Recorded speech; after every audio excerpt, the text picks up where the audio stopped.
Yo, man, what it is and what it ain't, man. It's your boy BL Ratchet, man, back again. We are Florida Podcast, man. I told y'all 2025 we was popping out with the biggest and the best. And today we got a special guest with us. Forgiato Blow, what's up, my dog? What's up, my boy? Chillin'. How the day been for you? Just been grinding, trying to get this interview with you. We've been going back and forth about a year. Yeah, man, it's been a little minute. I ain't gonna lie, but perfect timing, you feel me? It's here. Yeah. It's here, man. I know you got some good questions for me. What's wrong? Yeah, man, I'm talking about we with Trump nephew, bro. Yes, sir. We with Trump nephew. I feel like I'm with the, you feel me, one of the ones right now. Definitely. So, you know what I'm saying? How did you even get the nickname Trump nephew, bro? Before we even get into the backstory and everything. Well, you know, like everybody got the alias. You got somebody like Rick Ross, Ricky Rose, you know, everybody got their names. But me, I kept getting banned so much on social media. So when your name gets banned, you can't use that name no more. So I had like Blow, 727 Blow, Florida Blow, you know, Donald's nephew, Trump's nephew. So, you know what I mean? Forgiato Blow USA. I had so many names that kept banning me for the politics. So, yeah, Trump's nephew ended up sticking. Okay. Couldn't go by my name by choice. I had to go by something different. Yeah, but that shit stuck, bro. Like, we gonna get into all of that, but that shit really stuck, bro, for real. So, tell me a little bit about your backstory. You know what I'm saying? Who is Forgiato Blow, bro? I mean, Forgiato Blow comes from St. Pete. You know what I mean? I used to be a barber. I used to play ball. I used to hoop. You know what I mean? I love the culture. You know what I'm saying? From the jewelry to the swag to the cuts to, you know, just the music coming up over here. You know what I'm saying? Just, I adapted. I was a barber, like I said, pretty much an all-black barbershop. In 5th grade, I got sent to a military boarding school. A lot of people don't know about that, so I never went home again after 5th grade. You know what I'm saying? So 5th in my senior year, I was in a military boarding school. Then after that, I went to Gainesville to go to college. And my roommates were actually 3 black dudes through that boarding school. So I was kind of adapted in that culture. You know, a lot of kids were coming from like the Cayman Islands. They were coming from Jamaica, Brazil, because they could get athletic scholarships. You know what I mean? I used to hoop. So there was a lot of people coming in. So I lived with all different kind of cultures. You know, that's why I was able to kind of talk to anybody, you know, from a square white dude that's a billionaire on the airplane to the dude hustling CDs outside the gas station, because I was doing the same thing, you know. Back in the day, I was swinging through the traps with the fake red monkeys and the Vizus. I was that dude that's been a hustler my whole life, you know what I mean? You know, so this always been a big part of the culture with me. For sure. So back to the boarding school, bro. How did you know what I'm saying? How did that like shape you? You feel me? Because if you go to the boarding school, bro, you damn near gonna go basically like straight narrow. I mean, it makes you rebel, you know what I'm saying? So a lot of people do know, like they say, okay, I came from money. My family did start Auto Trader, the car magazine. So my grandfather sold that for $300 million. When he died, there was pretty much no money left though, because a lot of people don't understand. That's the little small square. Yeah, the magazine. Yeah, the small square magazine. That's so crazy. You know what I mean? He ran up a big check on that, but you know, anybody who watches this is like, if you know somebody in your family that got a lot of money, they just don't give you money. Like, they want to be the one. You gotta earn it. They want to, not even earn it. They just want to be the one. Then they give you something.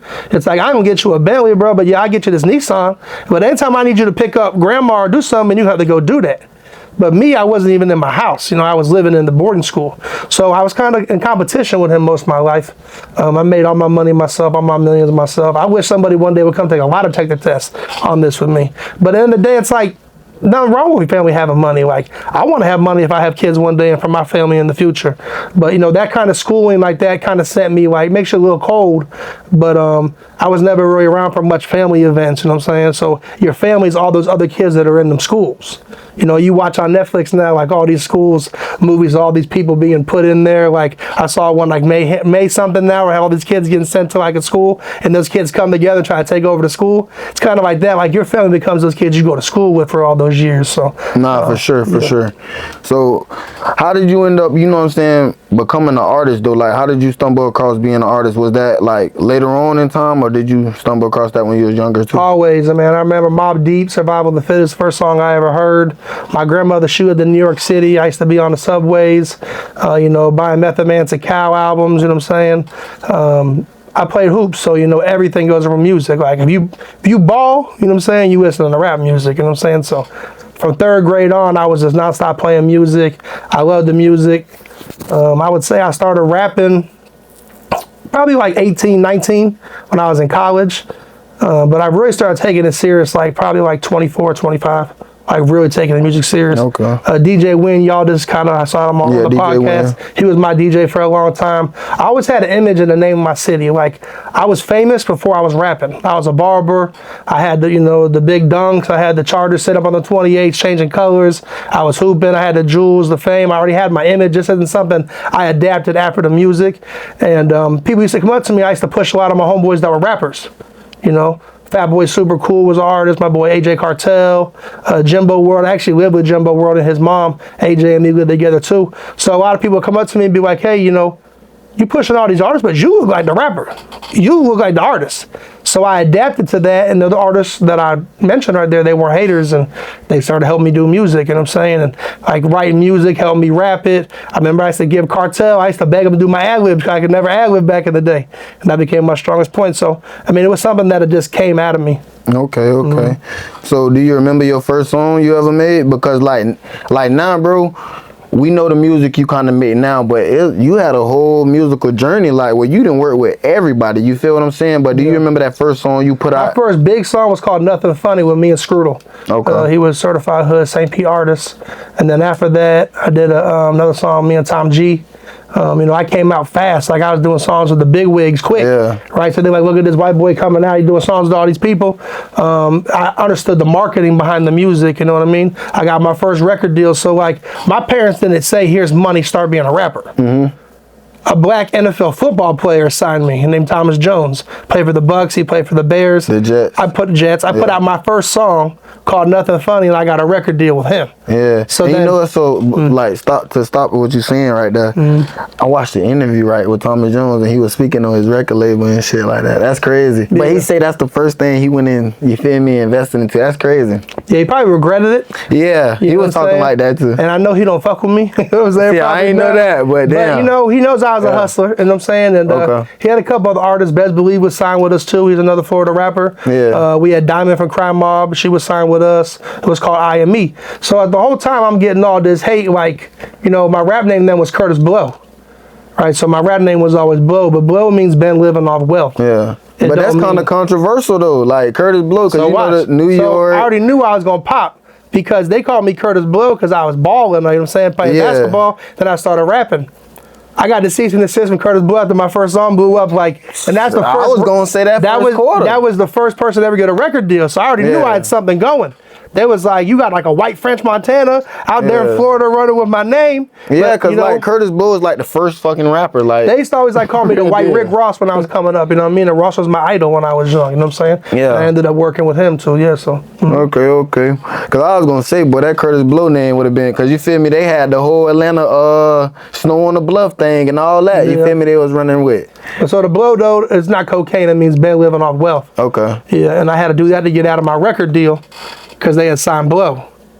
Right, Curtis Blow, and then we had to change it to Blow. So then the Forgiato Blow came to get out of another record deal. Because what people don't know, if you change your name, you get out of a deal. Okay. That's why you got like Rick Ross with dollar signs and the S's, T.I.P. to T.I. Yeah, the T.I.P. You know what I mean? Prince from Prince to the symbol, what means Prince. Yeah. You know what I mean? There's a lot of things behind that people don't realize that you could get yourself out of your deal. That's one, like, I go by different shit too, like BL Ratchet, you feel me? Different shit. I know. Those people will own that catalog. And then your new catalog's your new brand, which you put in your own pocket. So, but anybody who ever invested in me and gave me a shot, I'll never shit on them, because you know what I mean? They looked out, and it's kind of like, I do stuff with a lot of artists, and some of them do some shitty shit. And I just remember telling myself, like, man, you know what? I remember when somebody who cares if he scored a touchdown and got 20 million, he put his money on me before he gave it to his family. So I always respected Thomas for that. No, for sure. So how did the song, like, with Rick Ross come about? So the Ross song was a process. You know, that was my idol. I remember being in the barbershop telling my old boss Gary, like, man, I'm finna do a song with Rick Ross and pop off. You know, and everybody's calling me the white Rick Ross. I said it never happened. Like, Ross ain't gonna do no song with no white boy out of Florida.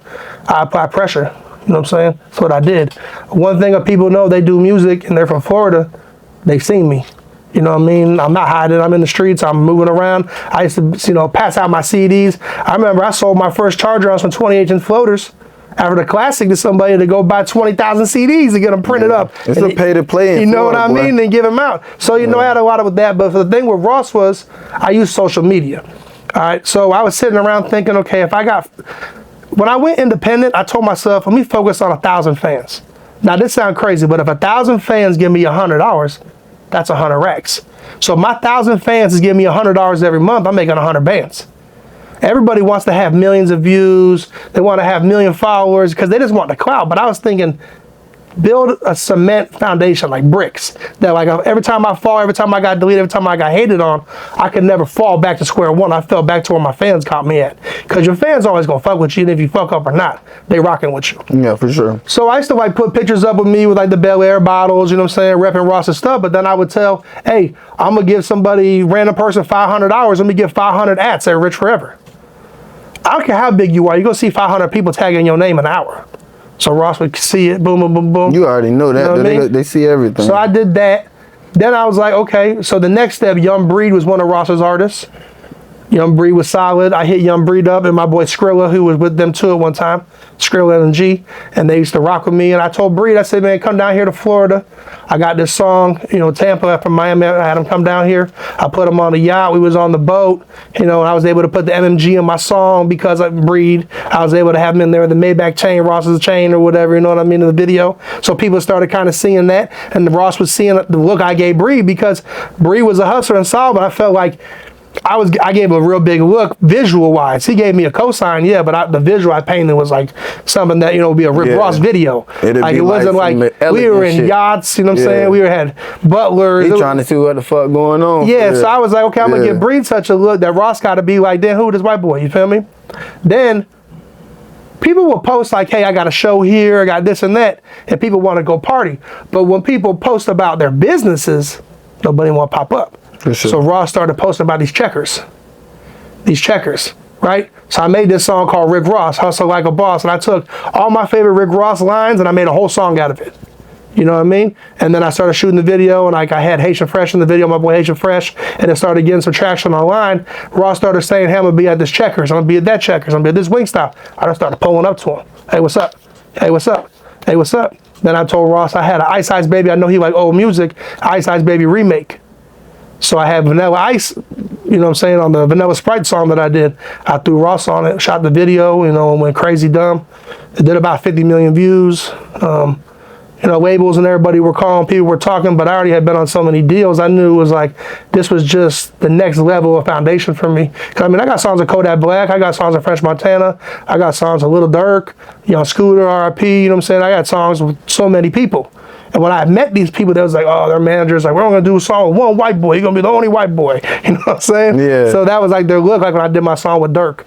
Chief Keef was supposed to be on that song. He didn't show up to the studio, and Durk was in there. It was a crazy story. And that's what I'm saying. Like with the Durk feature, right? Okay, like, you know, free Durk right now. He, you know, he currently incarcerated, but you did something before he even, you know, was the Durk that whole world. He had L's Up for them hitters. Is that, oh yeah, that's L's Up. That's what. Yeah, but you know, L's Up is different from No, it wasn't the Durk now. But see, Durk, the Drake Durk. But what's crazy is people don't get is like same thing I did with that Breed video. Boom, I took the Durk video. I had a Top Box World Star, even though we don't know, really no big deal. But then I was Top Box World Star. I put on MTV Jams. So I put a me and Durk video on MTV Jams, probably for his videos on MTV Jams. So he's getting tagged in there looking like, this cracker gotta be hustling, you know what I'm saying? Yeah, he got me on MTV, you know what I'm saying? Because if, like, okay. And then I got Scooter on the remix of that song.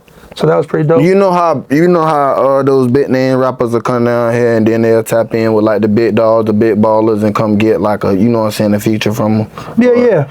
You know what I'm saying? What's the most one of those guys have ever taxed you, bro? Because you know, to be real, most of my features were free. Okay. The only thing I ever had of Ross, I had 30,000 for a clearance. You know what I'm saying? Durk, I got Durk for a band, a rack. You know what I'm saying? And Durk was going high because I had just did a song with French Montana when he had Shot Caller out. So like all my features I've written in Blow That Much. Scooter, young Scooter had just got out of jail. I remember I was at Patchwork in Atlanta. He came up there. Casino was my boy, be with Future. Couple people up in there, they were betting on the Falcons game. And he had lost 5 bands on the Falcons game. He was like, hey, give me 5 bands, I'll jump on his remix. And he was like, I ain't doing songs with nobody. He was like, give me 5 bands. So like, it was kind of like, you know, he had just came home and I was there. It wasn't like we brothers and hung out every day, but I was like, it's a good look, you know what I mean? So I peeled on 5 bands. Like, if you ain't gonna invest in yourself, you know what I mean? it's not meant to be. But a lot of people that I did work with, bro, I think they respected my hustle. Because at that time, it wasn't political. So people were like fucking with me, you know what I'm saying? They was really fucking with me. That's what I was saying before when I went political, some people were like, damn, like, we really fucked with you. We gave you a stamp. Like, motherfuckers like can say what they want, but they was fucking with me. But I was just more advanced in my brain, where I understood where my brain was gonna go, to them same people like now being like, man, you was ahead of your time with that Trump shit, because I fuck with Trump now, you know what I'm saying? And I didn't then, I didn't understand it. But the way social media and everything is now, it's like, if you ain't talking about something relevant, they don't give a fuck what you're talking about. So you gotta pick. So you gonna go all the way there with the gang shit, the drug shit. So I was like, everybody doing that. I'm gonna go over here and build my own lane. We go to the political world. Now there's tons of political rappers doing what I'm doing. And it's crazy, like, okay, when did you like, all right, this is what I'm finna do? What year was that? Like, you know what I'm saying? This is what I'm finna do with the political when I started shit. doing the Trump stuff. Okay. I dropped a song called Silver Spoon. I put it out and everybody was like, career suicide. But Pete. But you know who else was doing that? Like, around that time, 2016? Main Music. Oh, yeah? Yeah, you ever heard of Main Music? Nah. Main Music was dropping the whole Trump shit, all that shit back then. Yeah, like. Where's he from? He's from Baton Rouge. He's okay, from Louisiana. Yeah. So maybe he wasn't on the political side like with me when I did it. Yeah, like he not super political, but he was on like, they was on one. I made it my brand, you know what I'm saying? Yeah. And I didn't try to make it my brand, because my first video, Silver Spoon, I just wore a MAGA hat. I didn't talk about Trump. The song had nothing to do with Trump. You know what I'm saying? But they saw that hat. And, oh, it's Trump. He's a Trump rapper, right? So I went from being kind of popping in the city. I would say everybody knew I was going to do my thing. I was working with the Sluggers, you know what I'm saying, and all the other people that were out here hustling, Screwdle and Tom G's, and artists that I thought, you know, like, had it. They just, to go to that next level, bro, this is a crab bucket, you know what I'm saying? Yeah, for sure. They pulling you back. You got to stand there, you got to be a little different. Yeah, because you can pop out on that local scene and be like, oh, I'm doing my thing, but to hit that next. Well, I wanted the bag. See, I was always been on the bag. Yeah, for sure. And so, like, I already had that fame when I was poor, because I was fucked up sometimes. That's why I was living with Jumbo and his mom, and them. I had to figure it out. But, so I would say I adapted the Trump stuff in my music, but I went from, okay, me and you got a show tonight at Bottoms Up or a strip club back then that was popping. They gonna give me $750. When my name Blow, I gotta throw $17.50 to even get my name right. Then I got all my homeboys with me. I gotta buy everybody black, white tees, you know what I'm saying? I gotta pay for everyone to get in. I gotta have the strap on, you know what I'm saying? Just in case something pop off. I got, you know, security. You know what I'm saying? People there to the door watching, because I had so many haters. Like, it was costing more money to even go do the show. Yeah. By the time I get fresh, I'm negative 4 bands. I'm like, I could use that 4 bands to promote. As soon as I started doing the Trump stuff, and we got $25,000 for you to come perform at a truck rally, and we got 30 bands for you to make a song about a politician.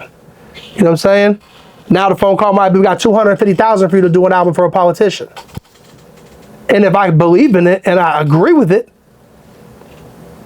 major label call and you say, we're gonna give you $250,000 advance. We're gonna charge you $350 for it back and go make the song. And we're gonna see what we can do with the song and make money too. I made myself a brand where I got paid to do the song no matter what the song does. So I could go knock out a bunch of songs, and it was for the cause. And it, you know, I definitely helped a lot of voters switch over, and you know, it got a lot of different people. But you got to understand how to make your brand bigger than what it is. Like even selling CDs. Like I sell my CDs for $10, $20 autographed, right? And people still laugh for these days that I do that. My fans buy my CDs. They all give me $20 off my website. I double my net worth by writing my name. No matter how good the song is, how much you hate or love me, the CD's 20 signed. The music was only 10. So just signing my name, I doubled all the music, I doubled my net worth.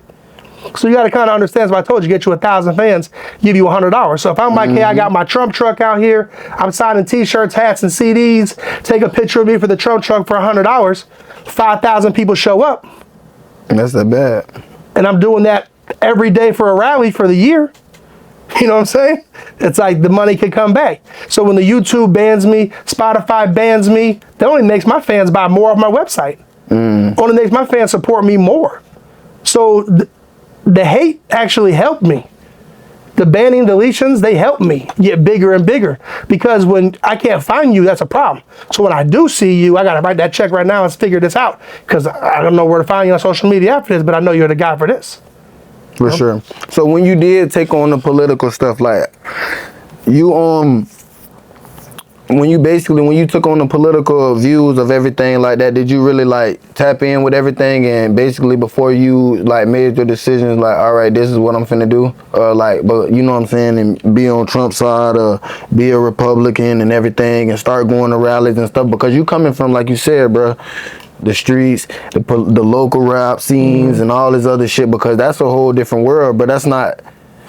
It's not a line. You get what I'm saying? In some parts it is, but it's not a line, because you know they're so far apart. Even though once it comes together, it always come together. It gotta stick together some kind of way, but it's so far apart. So how did you make yourself to, like, you know what I'm saying, get along with that? I think at first, people that saw that hat, they made it like I was so into Trump. Yeah. Where I was like, I want to be rich like Trump.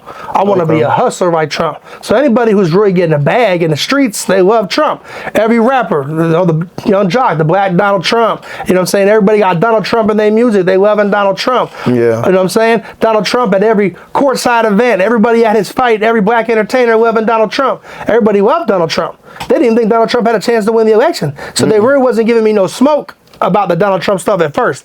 Then, when the left created this whole narrative, I would say about like 2018, 2019 rolling to that next election is when the real smoke came. At one time, people were just like, they didn't really get it. They didn't understand it. You know, they didn't think it was going to do anything. They didn't realize I was getting as much. I don't think people realized I was getting as much success as I was with it at first. Yeah. You know what I mean? They were just letting me kind of do my thing. Okay, but do you see yourself more as like a political artist now, or what do you kind of like? Do you see yourself still as like a rapper now, or do you see yourself? I kind of go back and forth. You know what I'm saying? But I mean, I would say my biggest #1 records are all political songs. You know, like MAGA rap. Yeah, I mean, look, I had a song with me and Rick Ross. You know, like I said, or me and Vanilla Ice and a couple other big songs that, you know, take all the stuff together, it might have been gold records. But then I got songs by myself about passionate things I feel, like Boycott Target. You know what I'm saying? I had the #1 song in the whole world, all genres. I beat Taylor Swift's album with this song when they put all the trans stuff inside Target. I went in Target and shot a video. And that's the thing. It was like, it's not anti-trans, not anti-gay. It's anti-putting in the 7-year-olds section. You know what I'm saying? The 10-year-old section. When I was in school, we weren't thinking about that in 5th and 6th grade. I didn't know about that in 5th and 6th grade. So I would say I'm, you know, more political, but I write a lot of records for a lot of people, I would say, that, you know, are out here that people don't know I write. And I still make regular music, but it's kind of hard in some ways to play both sides, because if I start rapping about bricks and all the street stuff, and then I go back to the politics side, the politicians kind of look at it like, well, what are these records? And then they could use those to spin against them. Okay. When Donald Trump, you know what I'm saying, step out of politics, you still gonna be rapping about politics? Yeah, because I think like you find your passion as you're going. I mean, I gotta like the next people up, you know what I'm saying? But there are people that I do like. But the whole thing about Trump was just being a baller. Like, who doesn't want to have the big Mar-a-Lago gold mansion? Who don't want the jet? Who don't want the Rolls Royces? Who don't want the cars? Who don't want the big chains, the money, the beautiful supermodel? I mean, that came with the game. The world loved Donald Trump, and I mean, Trump jet a motherfucker, bro. You done been on that bitch. Yeah, and I've been through hell and back supporting Trump. People that I lose it all supporting Trump, but I didn't switch. I think that's more courageous of me when people say, okay, well, Blow was cool with the streets. Blow had this. He switched over. It wasn't like I came out 2 weeks later like, I'm sorry, I did the Trump stuff. I should have did it. At least I only person that doubled down to this day. I owned it. And it was like a respect me or check me type thing. Yeah. You know, I don't start no drama with nobody. People see me a lot of times, they talk to me like they don't understand, and I kind of give them, you know, break them down. I'm way more knowledgeable about politics now than I was in 2015. Okay. But you only have to learn when you're in the game and you start to see everything. Like when I rapped about drugs, women, and guns, my pages weren't deleted. My pages weren't taken down. My YouTube was promoted. I could run ads on it. If I rap about closing the border, I rap about forcing us with vaccines, I rap about anything like that, it's a major problem. I rap about, they took my YouTube from me 3 different times for going against the outcome of the 2020 election. Now, they put something out last week on World Star that YouTube admitted they wrongfully deleted people and they're giving their pages back, and I was one of those people. Okay. So, bro, what do you think about the whole Charlie Kirk thing, you know what I'm saying, and the influence of Turning Point USA? I think the Turning Point USA is kind of like Boss Man D-Lo of the streets to the young kids. Charlie Kirk had the young kids on the other side that were rocking with him. The Christian followers. Christians. I wouldn't say more like a black or white, you know what I mean? Because he had tons of black, but the other side. People who are more not bumping the street music, their parents are keeping them exactly on Christian beliefs, conservative beliefs in the music. Charlie Kirk was more Christian than MAGA, you know what I'm saying? He supported Trump, he liked Trump. I think he got a lot of his following from that. Like I was at his funeral last weekend, and it wasn't a Donald Trump party, even though Donald Trump spoke. It was the first time I felt God in the room.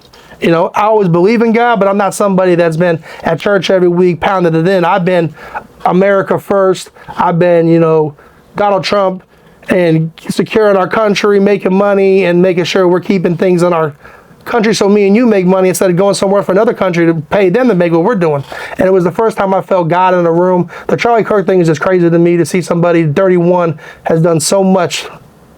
And I'm just hitting 40. You know what I'm saying? This is the thing what Charlie Kirk did by 31. Because as a man, we mature a little longer than females, I feel. You know what I'm saying? It takes 10 years to be an overnight success. So, you know, I got 12 cars now. I got $1 million in diamonds and jewelry and all this stuff, but I didn't have that when I was 30. I didn't have that when I was 25. See, people, sometimes they come at me different on the internet and they see I got all this, but I'm getting all this because I worked for 20 years when nobody believed me, when nobody saw the vision I saw. Now I got 4 Rolls Royces, Cybertrucks, cars, you know what I'm saying? Now I got the jewels, you know what I'm saying? I didn't have $1 million in jewelry when I first started rapping. You know what I'm saying? I probably had some type of, you know, lab diamond chain or something that a label gave me, you know? So it's like, it comes with time. It comes with the hustle, you know? And when you do it yourself, that's why you can be passionate about it, because no one can take nothing from you. So I think Charlie Kirk was very passionate in the direction he was going in, you know. Do you believe his views? I believe in some of his views, yeah. Okay. I would say I believe in the God first stuff. I mean, there's certain things he said that are outlandish, but there's stuff that anybody says it's entertainment. You know what I mean? I don't agree with 100% of what Donald Trump says. Donald Trump pushed the vaccine. I didn't get the vaccine. I don't want to get the vaccine. The left complained about a vaccine nonstop, right? But they loved the vaccine, I'm saying the left did, and Donald Trump was the father of the vaccine. He took their vaccine. So everyone hates Donald Trump, but they took his vaccine. You know what I'm saying? So there's certain things I stand on a different way than other people, but me and you, we could be best friends. We might not agree on everything. Yeah. You know what I mean? That's how I am with my homeboys. We fight, we argue, we don't agree, and that's what makes us wiser, sharper, and better men, because we learn from each other instead of having one issue and being like, man, fuck you, I don't fuck with you no more. Okay, so, you know, to play devil advocate, people like, you know, Charleston White. He's speaking out on Charlie Kirk and say what he's saying about Charlie Kirk and shit like that. Like, what do you think about that? I think it's wrong, but in some points, like I said, like I wanted him to get in this new video I was trying to put out. I saw him at a club in Miami. I reached out to him. I think he's really funny. I think he's courageous for what he does. But Charlie Kirk passing away, I don't think was funny. But the same way he was laughing about a King Von or something, people thought that was funny. And I don't think the King Von affected me as much as him hating on Charlie Kirk. So for me to say, like, I hate him for life because of that, it's kind of hard, because I didn't hate him for life for hating on another person that had kids as in Vaughn. So I think everybody gets, with the social media, gets so wrapped up in things that hits them personally in the heart. You know what I'm saying? So somebody else like that doesn't care about politics will scroll by Charleston White saying that and not even know who Charlie Kirk is. There's kids out here who know who Charlie Kirk is. You know what I'm saying? There's people out here that don't know who he is. Even with what's going on right now, you could probably drive to some neighborhood in America and ask 5 kids who's Charlie Kirk. They have no clue. You know what I'm saying? Yeah, because a lot of people didn't know who he was until like he passed away. Like you know what I'm saying? We in the city where they had a city meeting today about changing the street to his name, like Charlie Kirk Way. I think there's nothing wrong with that. I didn't know that. I think there's nothing wrong with that, and I wouldn't be opposed to somebody making a street for an African-American Democrat that passed away. Okay. You know what I'm saying? Like, I think, like, my biggest thing is people are laughing about Charlie Kirk dying is disgusting to me. So, me as a Republican, I never would laugh at a Democrat leader that was smoked or had some type of assassination on him. I think people look at, like, what we talk about George Floyd, right? That's a big thing. They say, like, well, you guys always talk about George Floyd wasn't the head of Turning Point for Democrats and leading all these children to God and doing things. He wasn't the best person in the world. You know what I'm saying? So I think if people are a piece of shit, when they die, they get treated like that. A piece of shit. So it's not a color thing to me. Yeah. It's what you do during your time that you were here. So like, you know, like I have no problem if a Democrat mayor or somebody was assassinated, they should definitely get a street after them. For sure. I don't make it like a color thing. People on the internet make it a color thing. MAGA to me has no color. I done made money with black. I'm sitting here, you black, I'm white, I'm doing an interview with you. If I didn't like black people, I wouldn't do no interview with you, bro. You know what I'm saying? I wouldn't be hitting you for a year, like, let's get this, tap in. But people only see what they want to see or what the internet puts out for those people to see and feel. Most people would hate on me. They're like, I met Blow. Blow was cool when I met him in person. It was nothing like people say. And that's kind of like how they do about Trump. So a lot of people that I met in the streets or a lot of people I met at gas stations or a wing stop or whatever, they might ask me for 2 minutes first. Well, what's up with Trump, bro? You know what I mean? What's Trump really like? You know what I'm saying? People are misunderstood in this world, brother. You know what I mean? That's how it is. Nah, for sure. So, Tom MacDonald just dropped music, you know what I'm saying, using Charlie Kirk murder, and even put Kirk's face on the cover art. You know what I'm saying? What you thinking he was like celebrating or trying to like exploit his death, like the tragedy? Tom MacDonald, Yeah, I think Tom he was, MacDonald. I don't think he's exploiting, he's donating all the money. And Tom MacDonald, I think, is another MAGA rapper that came on after me. Okay. Didn't get the deletions, didn't get the bans that I got, but it doesn't matter if his song did better than me. It's about America. He's doing what he wants. We never worked together. And I think that's from the normal thing of me and you. Say if you were another rapper in the city back in the day and we were both coming up, like, we had to hate on each other. Like, a lot of people see me now working with a lot of white boys, right? A lot of my homies are white boys. I got all these white boys over there rapping. There's some racist shit. No. The same way if you look back in the day when there's 2 black rappers in the neighborhood, right? They ops. Well, why are y'all ops? Because we both rap. And they saying this street's hotter than this street and I'm doing music. So at one time, you got to think, how many white cool rappers can you count on a hand in the whole world? There's like 5. Yeah, it ain't too many. But I'm saying, so there's so many white rappers in Florida.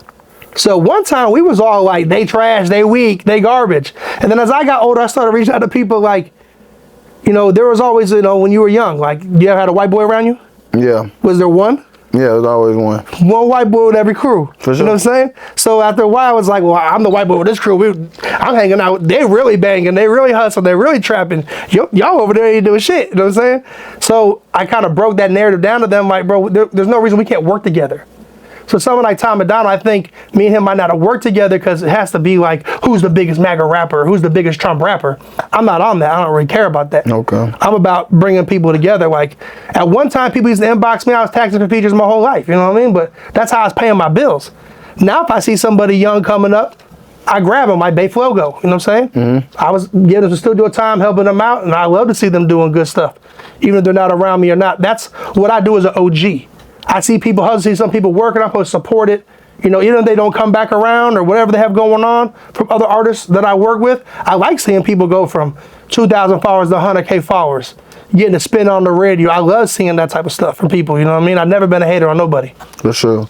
So do you align yourself with Nick Fuentes? No, I mean, I think Nick... Would you collab with him? No, I think Nick is a little extra. You know what I'm saying? I think how people think about me online is like I'm Nick Fuentes, but rapping. I've never came at the culture, African Americans. I'm more seasoned, I would say, than Nick Fuentes. Okay. I think if you drop Nick Fuentes off in the middle of the hood, he might not know how to shake back and figure it out. Where I'm going to find my way back out to the outside. So, but I am an advocate of freedom of speech. You know what I'm saying? And I think people can come around. Like, if you ain't around a lot of black people, you ain't gonna understand black people. Yeah. You know what I'm saying? So I'm not saying that I don't think all of the stuff he does, and with AI these days, it's almost impossible, bro, to really catch somebody saying something until they really post it. You know what I mean? But I don't think I align with him 90% across the table, no. Okay. Maybe share 10% of views he got. They're not racial, so. For sure. Some say like your lyrics might divide Americans. You know what I'm saying? Mm-hmm. What would you think about that? You know what I'm saying? I mean, I could agree with that in some parts, but if I'm talking about selling drugs and hustling, I might divide America too. If I talk about doing drive-bys, I'm not dividing America too. If I talk about shitting on bitches running through these hoes, I'm dividing America too. You know what I mean? I think everything I talk about, I believe in, I stand on. You know, just because you got a red hat doesn't mean it's a white hat. You know what I'm saying? And I think at one time that's what it was looked at. But The one thing I'll tell you, crazy bro, I get more hate for being how I am by white guilt liberals than black people. I've never had a black person come up to me in my whole life and not be like, "Blow, what's popping?" I saw that. Even if there's something about me that they're online hating on me, in person they like explain that to me, and I'm the person that will break it down and explain that to them. I'm not scared. You know what I'm saying? I'm not a scary person. I always had to like, be around different crowds and different people, but I was never a person that was like, okay, Reckless got the hat like that, so I'm gonna do my hat like that. I've been the big homie since day one with my homeboys behind me. If they with me or not now, that's on them. But I was never the little homie. I've never had a big homie. I've been the big homie since day one. So when my shit didn't work, I couldn't run to nobody else to get help. I've been the big homie. Even if my other homies were better at music, or I was the one with the car, I was the one getting the bag, I was the one getting the female. I mean, I've been the big homie since day one. So I never had somebody really sit there and tell me like, "Blow, I think you should try it like this." So obviously I'm gonna do things throughout my career that somebody might not agree with, because I ain't got nobody saying, "Hey, Blow, I don't really think that was a good look." I got to decide that myself, but I've always stood on everything I've done. For sure. So speaking on standing on everything you done, and you made a song called Good vs. Evil, and it was very controversial. People said you were speaking on lynching and racial slurs in that song. I mean, what do you think about that? Like, if, people gonna always have something to say about something. You get what I'm saying? So it's like, what do you think about that? And then, were you speaking on racial slurs in the song? Well, the hook of the song doesn't say anything about hanging any colored people, black people, Spanish people, white people. It's pretty much saying if you're going to commit crazy crimes in public, we should make people pay for public crimes. The picture on my Instagram was a white dude and a black dude, and it said, "Should we bring back public lynching?" Right? Now, I did say the N-word in my song, but I'm a white boy from Florida. That's a different word. So we're going to talk about the word nigga, not ER with an A on it. My whole life, from 10 years old to 26, I didn't have a white friend. Can you imagine how many times I've been called the N-word? When a word is so comfortable to you in Florida, where we live, compared to maybe South Carolina or some shit, right? It's a different, these other places are more divided. Yeah. So I think people can hear that song and from a different area and be like, this shit crazy, right? But all I said was, imagine losing your life while you're repping BLM to a black person. So the girl that got killed from Ukraine, if you look at the picture of her on her bed, her wall says Black Lives Matter.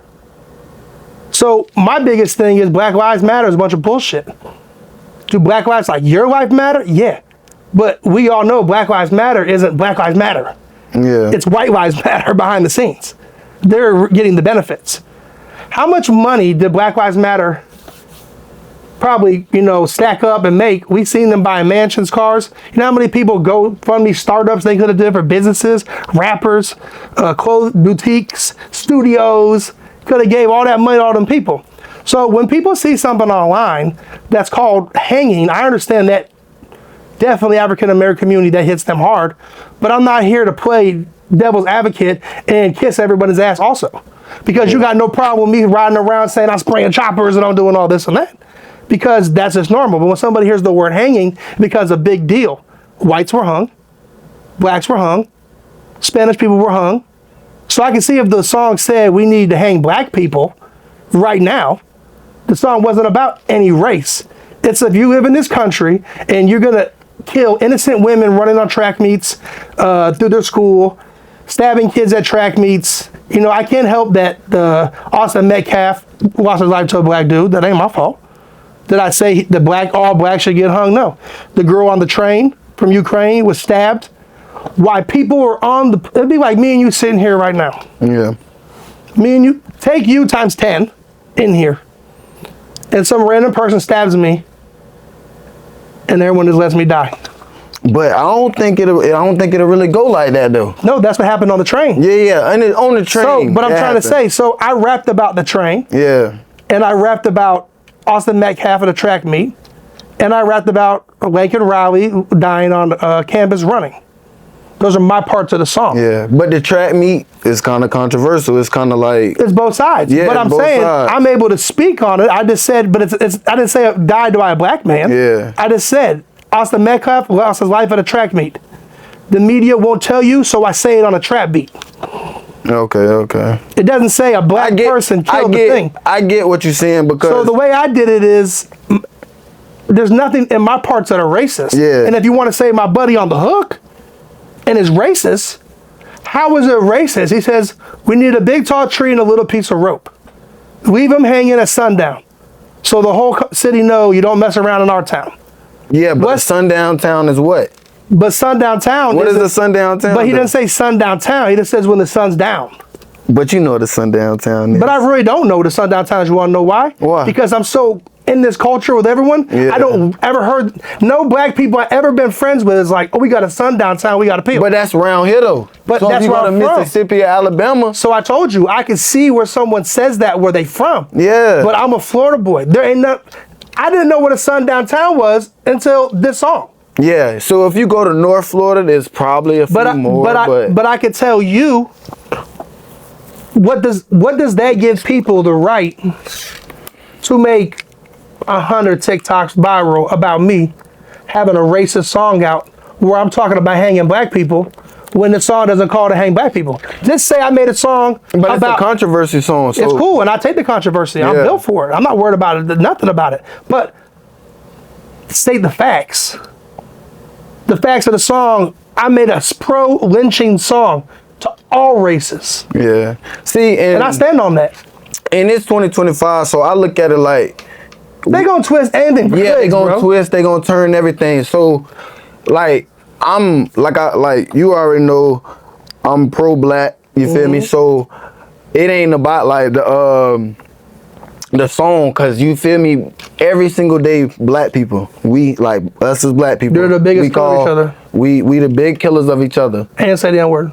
And we say the N-word, and we're gonna call cracker. Well, I'm from Florida too, so that's different too. So that's like, but you can't. You go to them other spots. That cracker is. Just I don't like think that. they saying that.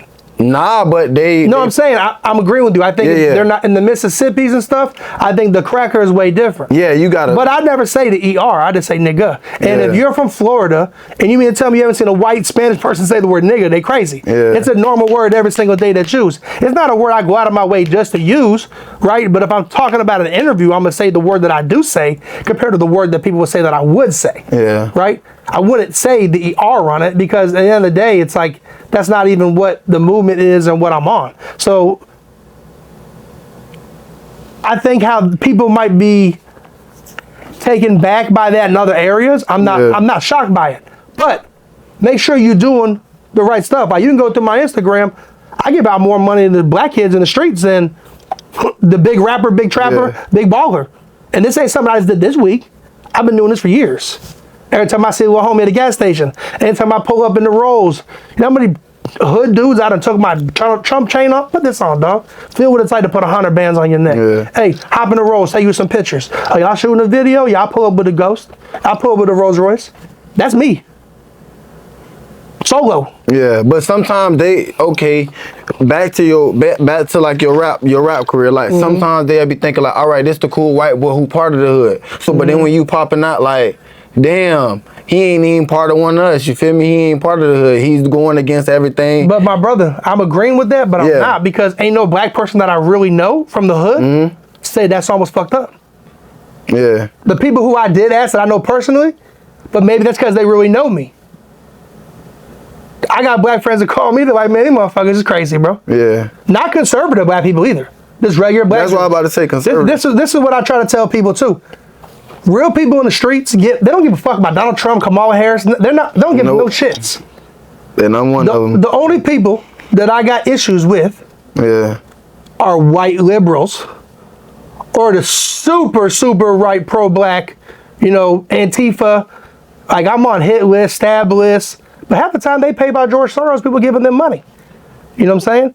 January 6th, I'm at these places. So one thing people can say about me is like, would you rather me be who I am in person too? Would you rather me be on the internet talking about this rally, but really at the rally too? You know what I'm saying? Yeah. Would you rather me start rapping if I was only rapping for clicks and culture because by the black people because I wanted to make sure I didn't step on nobody's toes? I would have pulled back from the Trump shit. Oh, nah. I knew in my heart it wasn't racist supporting Trump. Yeah. Then Trump takes the black vote. Nah, he got in the black vote for 2024. sure. But those same people in 2020 didn't understand what I was fighting for. And I helped win that in 2024. To say I didn't create a culture with MAGA is crazy. I got Vice documentaries. They wouldn't take my shit down if it wasn't doing nothing. Anybody you ever heard of that hate on somebody? It's because they want to be like them. Yeah. If I don't fuck with you, I don't talk about you. My people know don't bring that name up. We ain't even conversating about you because it's going to set me off. But if I talk about you, you're doing something. And you're doing it right. So it has to irritate them when it's like, oh, there go the white dude thinking he black, riding around. So people say that the first thing. Face tattoos ain't a black thing. No. I remember when I was pretty much considered a wigger when I was young. I told myself I'd never get a tattoo. That's some white boy shit. Told myself that's some white boy shit. I ain't getting no tattoo. Right? I had the braids, I ain't getting no tattoo. Started putting my tattoos on, did what I want to do. You know, you get one tat, you run with them. A beard, that's not a black thing. The side of my head buzz, it's not a black thing. Right? And the thing about me is the way I guess I talk or maybe carry myself. Yeah, it's the whole embracing. It's the whole embracing. But the see, whole but I never culture thing. embraced it.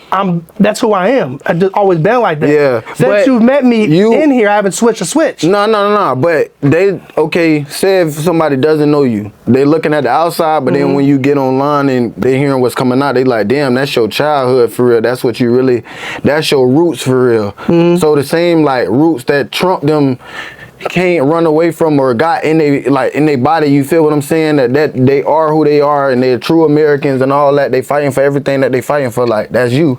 But at the same time, you was grew up down here. And I know it looks different. More Trump but here. Say if you didn't have none of that shit. I'd probably be bigger on there. That's what I'm trying to tell you. I'd be bigger with them if I didn't have this stuff. If you ain't have so my question is, I should have said, you know what? Let me get the bag from these crackers. Take this chain off and put polo on. Why you ain't never do that though? But that's me.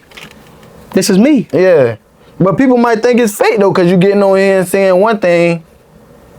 They gotta know me. But your outside look like a whole nother thing. But see, in the hood, you gonna look like shit. The plug. You gonna look like the plug, or you sending. And when we go to Donald Trump, who's the plug? Him. Yeah, but that's a different type of plug. But I'm saying, that's the same, I'm the same plug. You want a music video shot? I get it done better than anybody. You want a studio? I get it done. And you need girls for your video? You need cars? You need a store to get fresh at? What barber to get cleaned up at? What jeweler? I own a veneer business. I'm the plug for everything in this city. Me. I'm the plug. You need something? I'm the one to call you to get the best ticket. I'm the one that's gonna be able to put this shit together for you. I'm the one you're gonna come to spend a couple of days with me and experience a whole new life. I'm the one that would say, you know what? My boy ain't never been on a plane before. I'm gonna take you on this trip, bro. My cameraman, they black. You know what's crazy? I had a white cameraman. He quit fucking with me because of Donald Trump shit. Wanna know why? Because people were pressing him, not me. Press me. Yeah, of course they gonna press. So they pressing the other people. Hold on, stop fucking with bro. So watch. So I had 2 African Americans, right, become my camera people. They showed up to my first Trump event, bro, right? 2020. They came up, I'm thinking, okay, you know what I mean? Put these shirts on. So just because I don't know how they were going to act. Yeah. You know what they told me? They still my camera people to this day. But you know what they told me? This is the first time I ever got hugged by a white person. Mind you, they 27, 28 years old. And from Florida. At that. From Polk. Might be a little different. But can we admit, though, that it is white racist people still out there and it is black people that's racist still out there? Bro, racism ain't never gonna die. Okay. It's on my Instagram. The only way 2 people cannot be racist is to be able to sit by someone who's racist can't sit by you, bro. Yeah. But they couldn't do it. Self-control is, They couldn't do it, bro. No, they can't, but they're gonna say some slick shit. You feel what I'm saying? They're gonna say something. But not at some points. I think in other areas, which I never really probably spent a lot of time in, I think it's way different. So even the person who was on that song with me, he understood some of the rhetoric from people more than I did. because he's from an area where it's separated, Yeah. right? And I'm from an area where we're all in the same thing. Yeah, it's all the same one circle. I think there's racist everything out there. There's bad people everywhere, my brother. It just depends on how you carry yourself. But to say on post that I made a pro-black lynching song, you think that's true? I mean, I got to hit a full song. We do an interview about it and you didn't hear the full song. I didn't hit it. I didn't hear the full song. I heard the hook. But the hook doesn't say nothing about hanging a colored person. No, it doesn't say that. It doesn't say that. I think what should be said is Forgiato Blow made a controversial song about hanging Americans. I didn't talk about hanging nobody even in my verse. Yeah, but speaking on hanging Americans in 2025 is crazy. Like, but I talked about. Not saying you can't do it. You can do whatever the hell you want to do. I didn't talk about hanging no races. I just said if you go against the code, we can hang you. Right? That's the code for whites, blacks, the American code. But the hook of the song is what people really have issue with. I didn't do the hook of the song, but we all know if I'm on a song, I'm gonna hear the hook. That's you too. I'm gonna hear the hook. Yeah, you're gonna hear the hook, but then once you part of a project, but I'm gonna tell you how that goes too. So I heard the song, telling you I don't know nothing about no sundown towns, and I guarantee you, if you ask people in this part of Florida, a lot of people don't know what that is. That's something that's not something talked about. It's not something on the beach where I go to sundown town down the street. Well, I mean, growing up, I grew up around black people. Yeah, but growing up, and they're not. I grew up in a boarding school. Yeah, that's what I'm about to say. You grew up in a boarding school. So they're not like, hey, don't go over there. Yeah, we're in a locked in. You know how Lion King is, bro? They tell you like Mufasa and all them was sitting at the top. Don't go over there. That's how that shit really is. Do you think in Tampa, St. Pete, there's a place that's too dangerous for whites to go to or blacks? Because if there is, I'll go there right now with you for whites with all my jewelry and my rolls. You roll with me and see if something happens. No, and I know for a fact it's not a place that blacks can't go to. It's not that it's too dangerous to go anywhere in this area, but there are areas maybe like that though. Yeah, that I've never been though. And I don't know about them. It's certain, if we go into people's like little alleys and traps that they got going on, that's different. But in the actual neighborhood, no, we can probably go into every neighborhood. We just know that people ain't throwing their life away, clicking out about dumb stuff in Florida like that. In Florida, the way the cops are and stuff is, you ain't beating no murders and stuff, bro. You getting caught. And now, they just open this. That's crazy too.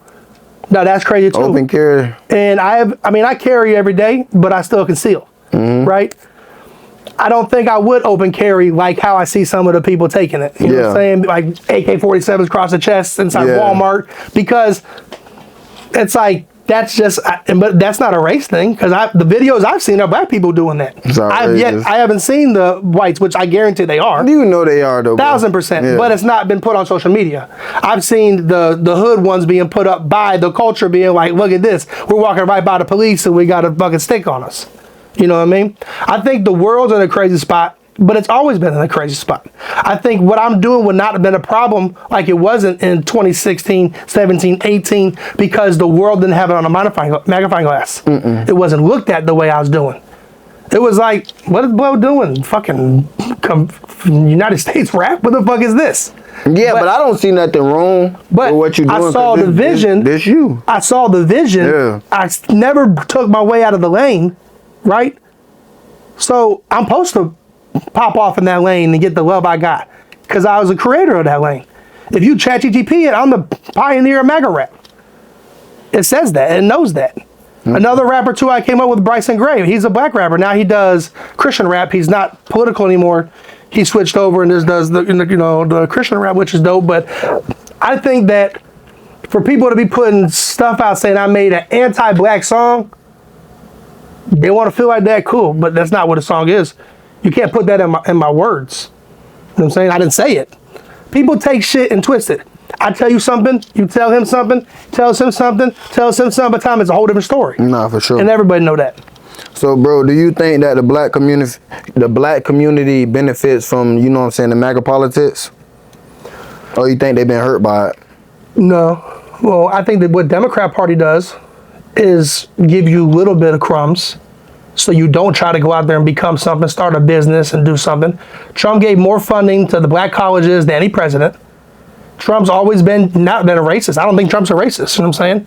Trump supported black people. Like I said, he's had them all in his casino. He's been in songs, videos, movies. Whoopi Goldberg's. All these people were cool with Trump. Everybody was cool with Trump. They won the presidency. But I think the idea that Trump says, "Hey, you're from here. Get off your ass. Go do it." Yeah. I think that helped the black community. There's been very few people that I've met in my Trump career, what they would call it, that was black that had a big problem with Trump. Most of the street dudes be like, I fuck with that boy Trump, bro. Give me one of them hats. I've never had, every time I go, like right now, if I was somewhere at a gas station, 9 to 10 times street dude hop out the car, blow, what's up, bro? Need one of them hats. You know what I do? Take it.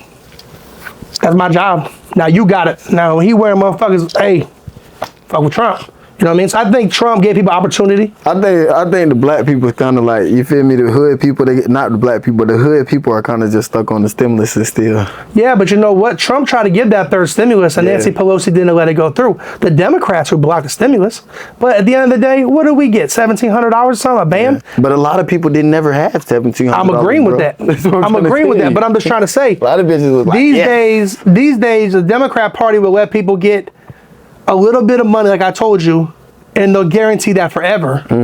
Instead of Trump and them being like, I ain't giving you that shit, but if you go out here and really make it shake, you're gonna win. So Trump, you gotta hustle under Trump. You know what I mean? But I think a lot of black people that I've known personally, they say Donald Trump's the first black president. Most people I know don't even fuck with Obama.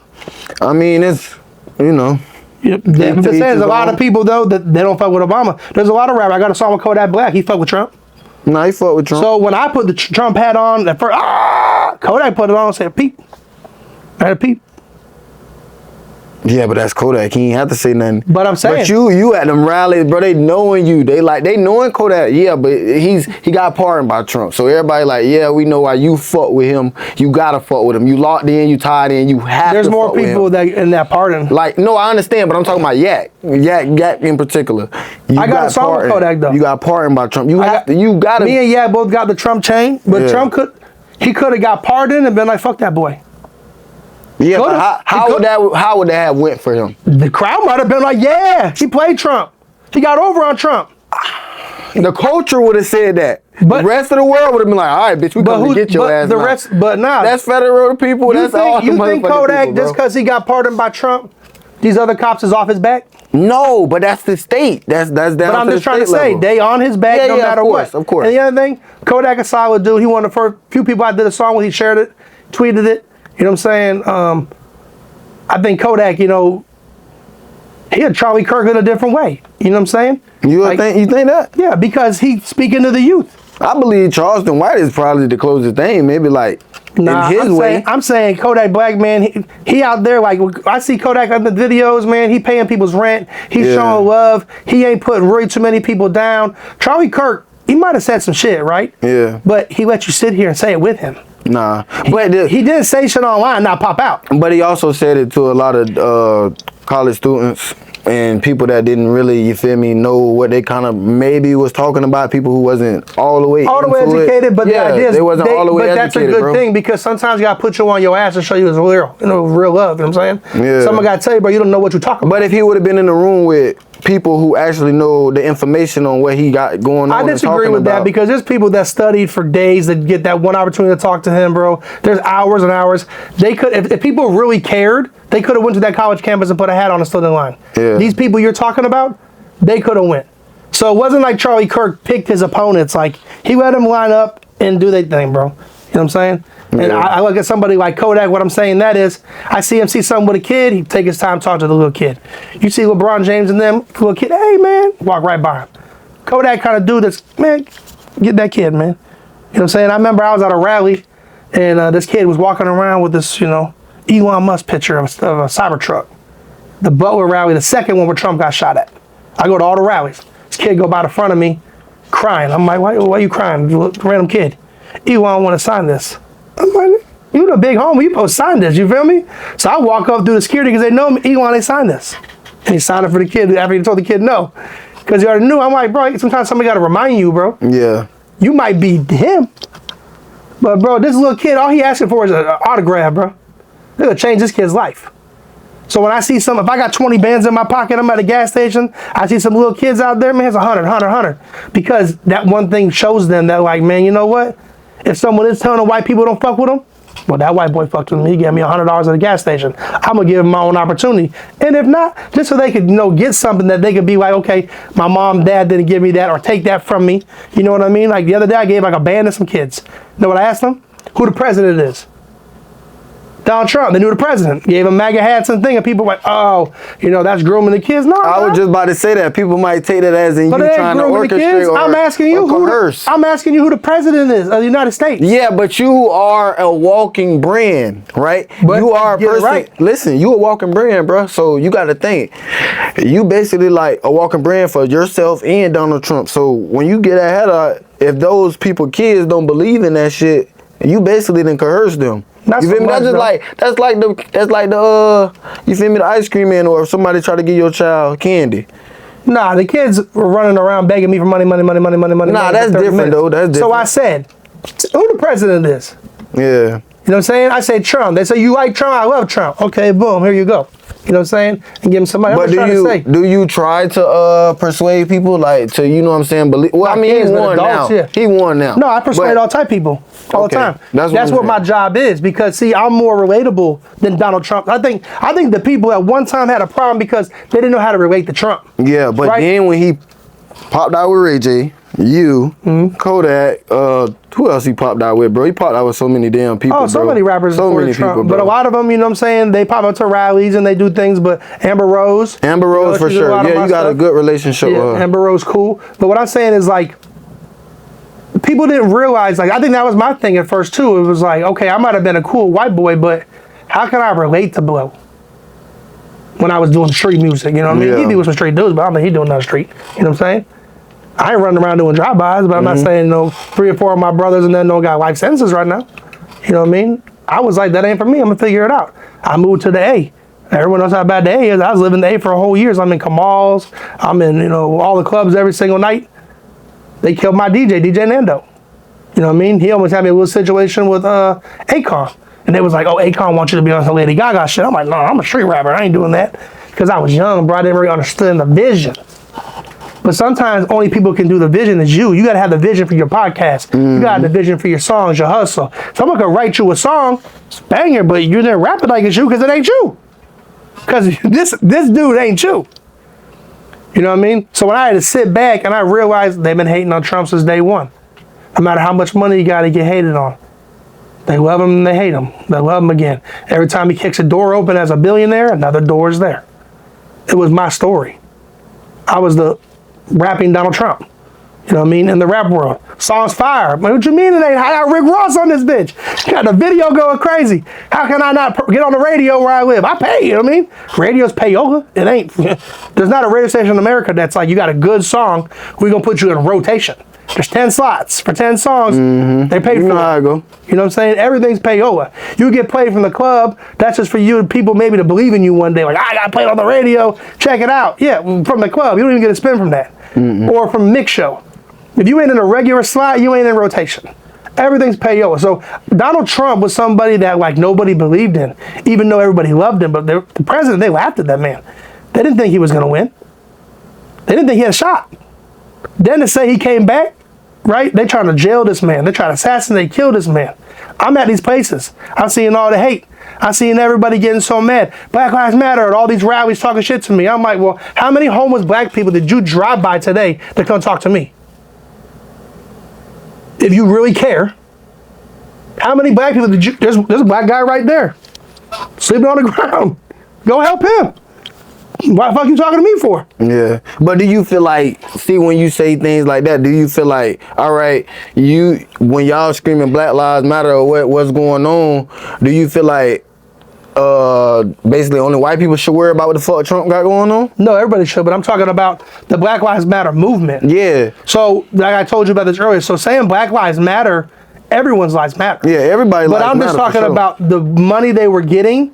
Like, these people who go to these events, it's different for me because... Yeah, I know they did some no, but what I'm trying to say is, so if someone sees a video online with me fighting with you, that not saying the real you, but you, about Black Lives Matter, right? And the video is going viral, they're like, man, Buzz racist, he's going at this guy. But I can't say time out. Hey, I've been in the last 10 rallies and this guy's paid to go to all 10 rallies. And he doesn't live in Philadelphia where we're at right now. I've seen him in Georgia, I've seen him everywhere. And they paid the same 10 people to go stand out front and do this. They're not really doing this for Black Lives Matter. They're doing it for the cause and all the money they're getting donations. So if we're donating all this money and me and you were just chilling like, man, we done scored, man. Black Lives Matter gave us millions. We finna go get these mansions. Hey, call little bro, make sure he got them 10 people going out there with them damn signs, bro. You know what I mean? We gotta look like we spending the money somewhere. Yeah. They all got busted stealing millions of dollars. Nah, for sure. Now they out there, fuck Charlie Kirk. You don't think somebody called them? Man, Charlie Kirk getting too much love, bro. Let's send you 10 racks, boy. Get the boys, get out there. Walk around.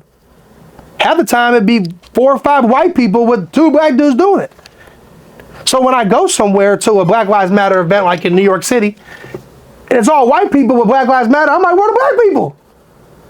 They ain't tripping. Where the black people at?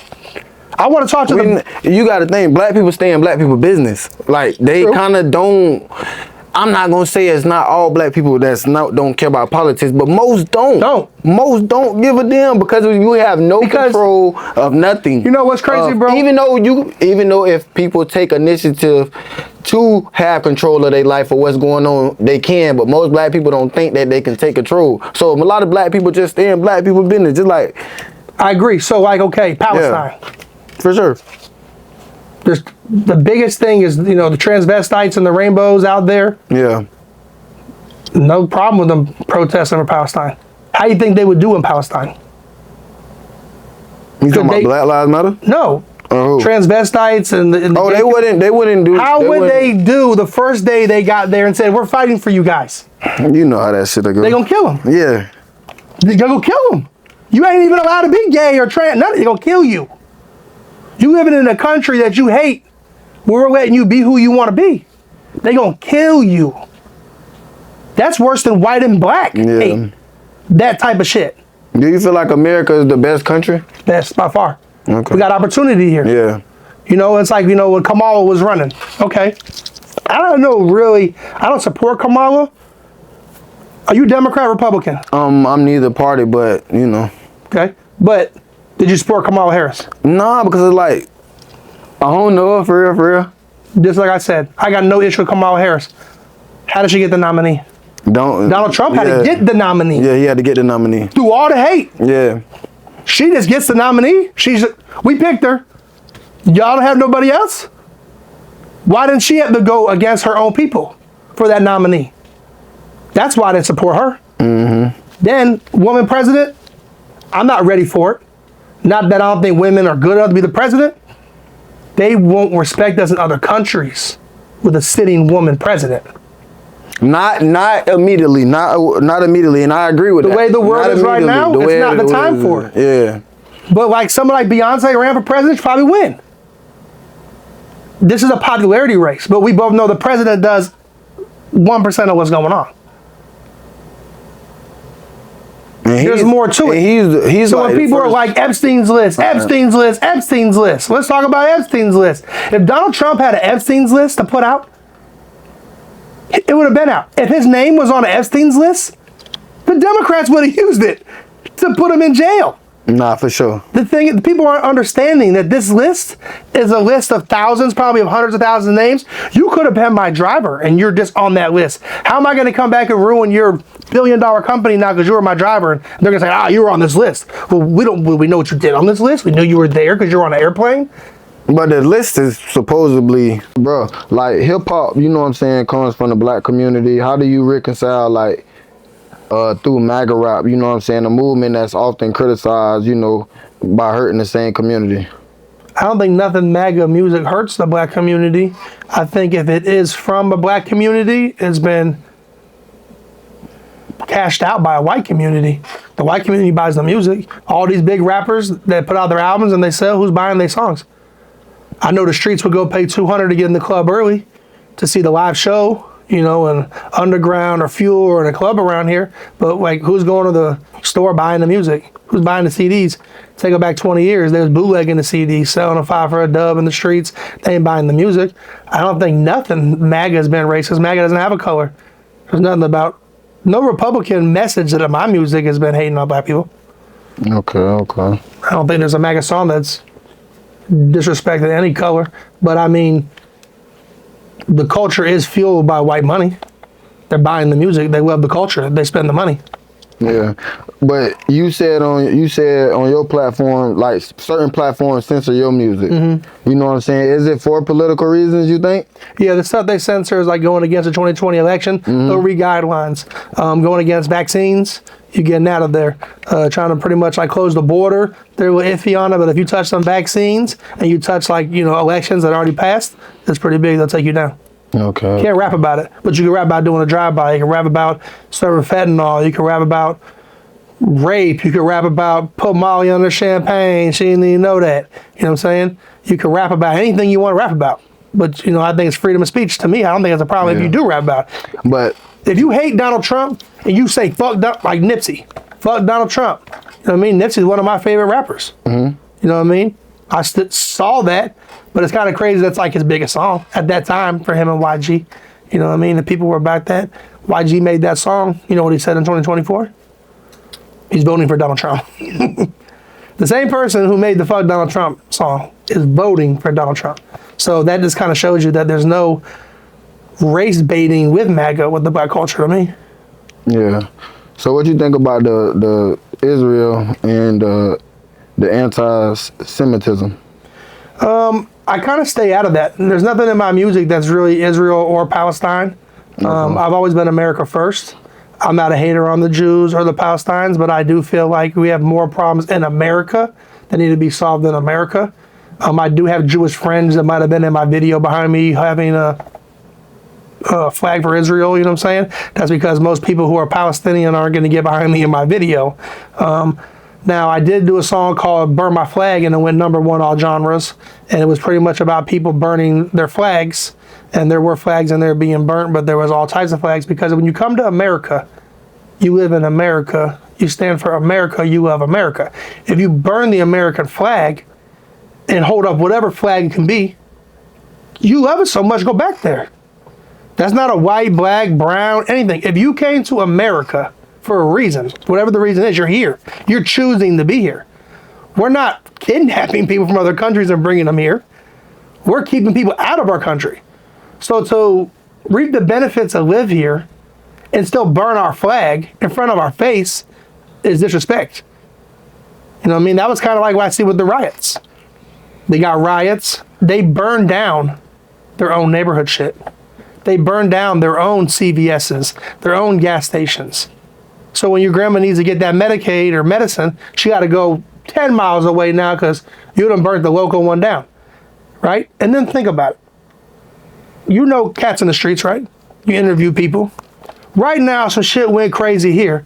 How many of your homeboys will call you and be like, reckless, bro? I got a couple bands. I know you got some bands. Let's go get these bricks. Let's go get this arson. They ain't wasting their dollars on that. Who you think put that shit there? For people to destroy their own communities. The same people that are trying to say, you got your back. Yeah, come out there, pick up that brick, throw it. Do it. Republicans ain't doing that shit. The Democrat Party doing that. I'm saying, you think Democrats are putting the drugs in the community? The drugs come from everywhere. I'm talking about the bricks. The bricks. I'm talking about bricks to like throw through houses. Yeah. That they like you go to after a riot, say George Floyd or somebody was shot. Where are all these bricks coming from? Everybody's throwing. The drugs are coming from everywhere. The cartels, there's Republican drug dealers. There's people that love Donald Trump that sell drugs. You know what I'm saying? There's people that hate Donald Trump that sell drugs. Talk about bricks like this and throw through your windows in your house and ruin your whole house. You ruin your whole neighborhood. Did the neighborhood come together and buy bricks? No. How are they getting the stuff to drive through and do all this stuff and ruin their neighborhoods, ruin where they live? They're not going out of their city and ruining other places. They're burning down their own place. Yeah.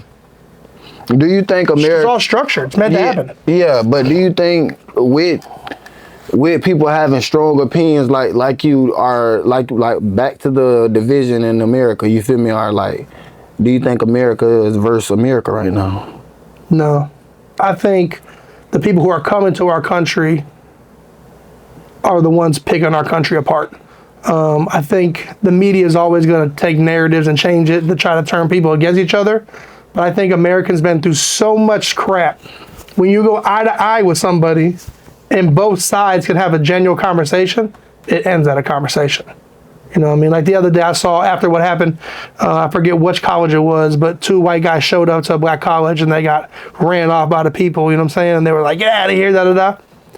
They didn't touch them boys though. You know what I'm saying? They was picking on the black dude who was their security with them. Being like, hey, jeans are tight. What kind of shoes are those? Bobos. They just told the white people to go.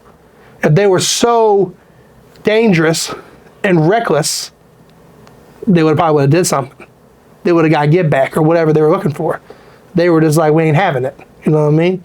And half the time, a lot of people don't even know what they're fighting about. On the Spanish side, a white side, a black side, a lot of people are just not educated. Like you told me that a lot of black people aren't in politics in the small areas, right? And when you were hitting on that with me, I think that's by choice. Yeah, that's right? by choice. By choice. And sometimes it is by the people who were ahead of you in your life that taught you something. One thing we can both agree on, there's a lot of absent fathers in the black community. Yeah, for sure. You know? But in today's time, it's a little bit everywhere. around. But yeah. I'm saying at one time, that was a normal thing they talked about. Did you have your father when you were growing up? Yeah. That's probably, you know what I'm saying, was a big part of your life. Yeah. You know what I mean? So that's one thing too. And I kind of stay out of the whole abortion thing also. We're on like the neighbors, because they'll say like, you know, black people only have abortions. They have a lot of abortions, but white people have abortions. Everybody has abortions. Yeah. It's just kind of hard because I'm not a woman to tell a woman what to do with her body. But if you're having 10 abortions a year, that's ridiculous. You know what I'm saying? Like if you're abusing certain things, or like, you know, if it's a rape victim or a case like that, but sometimes people don't realize those cases are so small. So am I against abortions? Myself, yeah, but it's not something I'm physically going to go rally with every single day, because it's not a subject to me that's like the biggest thing changing what's going on in the country. But there are a lot of black people killing black babies. You know what I'm saying? It's just part of the game. A lot of people might say, hey, they get pregnant and just to say, hey, you know, I don't want to have a baby. I'll give you 4 bands, get rid of that baby. You know what I'm saying? And they'll go pay $500 to make money off it. But who knows? A lot of these girls these days, they'll call you and say they're having an abortion. They're not even pregnant. It's to get the $500-600. Yeah, just to get the money. You know, so I think money is driven by a lot of things. But I'm going back to the idea you're saying they're not into politics. A lot of my friends I brought around, they didn't really understand it at first, and they pick up. They're not dumb. Yeah. No matter what they are, black, Spanish, whatever. You know what I'm saying? They pick up on what's going on. People can tell good people. That's the sense. It's not hard to be around somebody and be like, that person's a problem, or they, you know, they're full of themselves, or they're, you know, they're racist, or they, you know, they don't accept me. They have a problem with me. It's very simple to be around somebody like that. A lot of my friends, they've only been 5 or 6 blocks in their life. Maybe across a bridge to go to the mall. But they live in the same area. They go to the same gas station. They go to the same Salem, same gyros, the same club down the street. You know what I'm saying? And I didn't realize it like that when I was young, that I was so blessed. Like once I got record deals and started being able to fly places. Yeah. And I feel like that helps you broaden your mind. But I feel like it does help you broaden your mind by being able to travel and see different stuff. But I feel like you know, a lot of white people are naive to what's really going on in the black communities. For say, basically what I'm saying is like you just broke it down, 5 to 6 blocks, bro. Now just imagine you as a child just being restricted to that. Well, the same areas at the beginning. I was restricted to a boarding school. No, but not even a block. But the boarding school is giving you structure. These 5 or 6 blocks is no structure. It's run wild. You can do what the fuck you want to do. And I agree with that. So that's why a lot of the people like. But instead of looking up to Donald Trump, we can't touch Donald Trump. We can't be around Donald Trump. There's no way that Donald Trump physically affects or in different aspects affect, like, you know what I'm saying, the hood. The neighborhood cop does when he's hated. That's what I'm saying. So people don't realize it affects you all the way to the neighborhood cop. But into people's minds in the hood, it doesn't affect them. Because of what Donald Trump got going on, what the politics got going on. But so what Donald Trump has going on affect somebody in a white neighborhood? I mean, because it's already been safe, right? We got police there. It doesn't. It just depends on what you want to let affect your life. The person has to want to care. You gotta want to care about. You gotta want to care about. There comes a day when I was 10 years old, I wasn't into politics. Yeah. When I was 20 years old, I wasn't into politics. When I was 30 years old, I wasn't really into politics. I became into politics when I had something to lose. When you're paying taxes and you're buying cars and houses and paying bills and taking care of people and having LLCs, you know, and actually becoming an adult is when you have something to really be like, okay, so it doesn't matter your skin color on responsibilities. If you have responsibilities, you start to look at the newspaper, you start to watch the news, you start to see what's going on in the world. And I think that doesn't have a color on it. I think when you're young and you're just running around, the same way that 4 or 5 black kids in the neighborhood run around and fuck off is the same way 5 kids in a trailer park run around fucking off. It's the same thing. It's the same thing where, okay, they're putting black crime on TV. There's the same white crime. They just don't show it. Yeah, but it's more black on black crime. It is, really but I'm just trying to say, so really, more black people, less black people were killed by police officers than white people. How many white people get put on the news for killing by a cop? They don't put it. It doesn't go with the narrative. It doesn't stir the pot, right? It doesn't stir the pot. nah. They don't talk about the black on black crime. It's better to be like, the black on black crime. Let's talk about this white on black crime. Let's put that on there. Yeah, but it's more, you know, it's more. You got to look deeper into it. More people is not trying to hurt no white person though. I agree with that. They're trying to hurt their own kind. I'm agree with that, but I'm just trying to say the media puts what they want to put out there. Yeah. You know, there's old people out here that think there's killer bees and alligators going to kill you if you move to Florida. You know what I'm saying? The people out here have lost their mind because they watch what they see. I'm not moving to Florida. They got a hurricane. I lost my house in the hurricane. But the house has been standing for years. You know what I'm saying? It's like Katrina, when I was watching the documentary on Netflix about that, it was crazy. You know, but it's like someone could watch that and go, I'm not moving there. They have a hurricane. Like, things are rebuilt. The life is different. So it's only how much you really want to pay attention to it. Politics isn't really interesting to people, so they don't pay attention. Donald Trump made it interesting to watch politics. People like to watch Donald Trump talk. You know what I'm saying? They like to see how he moves. So he became interesting. So when you said, oh, I had no one to look up to, like they can't look up to Donald Trump, a lot of these kids now are looking up to Donald Trump. Certain parts when young jocks rapping on the black Donald Trump, they wonder who's Donald Trump. Mac Miller got a Donald Trump song. People had Donald Trump songs. Rick Ross, people do Donald Trump. Until the media says, oh, he's racist. Those same people who thought he was racist stayed in their box. Oh, he's racist. We ain't fucking with him in 2020. And then 2024, he wasn't racist. We got none of the shit y'all promised us. We got none of the stuff they were going to give us. All this Democrat lies. We got nothing. We're going back with Trump. So it's like, it's up to you as a human being to make your own decision. Not what Forgiato Blow says, not what Reckless says, not what Kodak Black says. What you feel is good for you and your family. Like a lot of people say, like, well, shit, this works good for me and my tribe. You know what I'm saying? Like, it doesn't maybe not work good for you, but for what I'm kicking and what I'm putting together, and I'm not trying to offend nobody, but it works better for me and what I'm doing. Or you could say, well, you know, like I've seen interviews of you wearing the red hat, the MAGA hat. You know, you don't think it might have been powerful, but that was powerful to me. Mm-hmm. I didn't know nothing about you. I just knew you wore a red hat. That's like red flag, blue flag. I knew nothing about homeboy. He lived 3 blocks away, but he had that blue flag every day. That's what I knew about him, right? And you could have been wearing the hat. It could have been one of the ones like, look, I got you. You know what I'm saying? Or some, I didn't see it. Yeah. But I saw you and I picked up on that, like, I know he repping America. Even if he's not a diehard Trump, diehard who, he's repping with the times what we got going on. Nah, for sure. You know what I'm saying? I saw Mook Boy doing a new video with someone with some Trump stuff. You know, others I see, like you told me the one guy out of Maine or whatever, he did it too. Maine. So I think certain people, they just have to step back and realize, okay, I'm black, they're white, they're Spanish. We all live in this country. What can we do to come together and not cause division? The song's not saying like any of the music, like blacks to the left, whites to the right. It's like Americans unite. Americans, we're together. And to some people, they, like you said, they don't have the attention span or they don't understand, they don't care about that. And that's cool, but there's a crowd of people that do care about that. So if you're looking at me as a marketing person, I'm a marketing genius. Nah, for sure. You know what I'm saying? I know how to get the people who are going to pay me and support me. And the only thing people can say is, well, do you agree with it? I don't agree with the KKK, but I agree with MAGA. MAGA's not the KKK. You know what I'm saying? But like Antifa, they're a hate group, and they're still allowed to run around, do whatever they want to do. I'm on hit list by them for January 6th or Back the Blue rally, you know what I'm saying? Like, everyone says fuck the police, but the police are the first one to call when they get shit.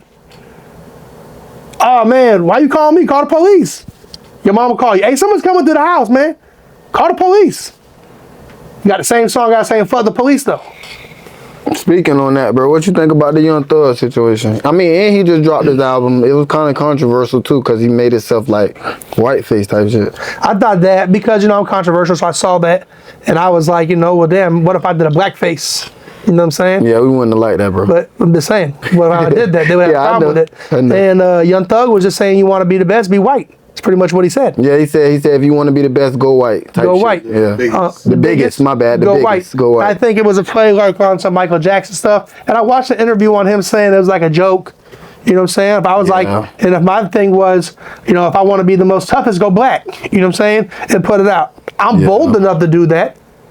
So don't think it wouldn't pass my mind. If I felt like doing that, I would do it. Yeah. The thing is, I don't agree with that. I don't need a blackface. But then everybody fighting for Jimmy Kimmel, he blackface on his show all the time.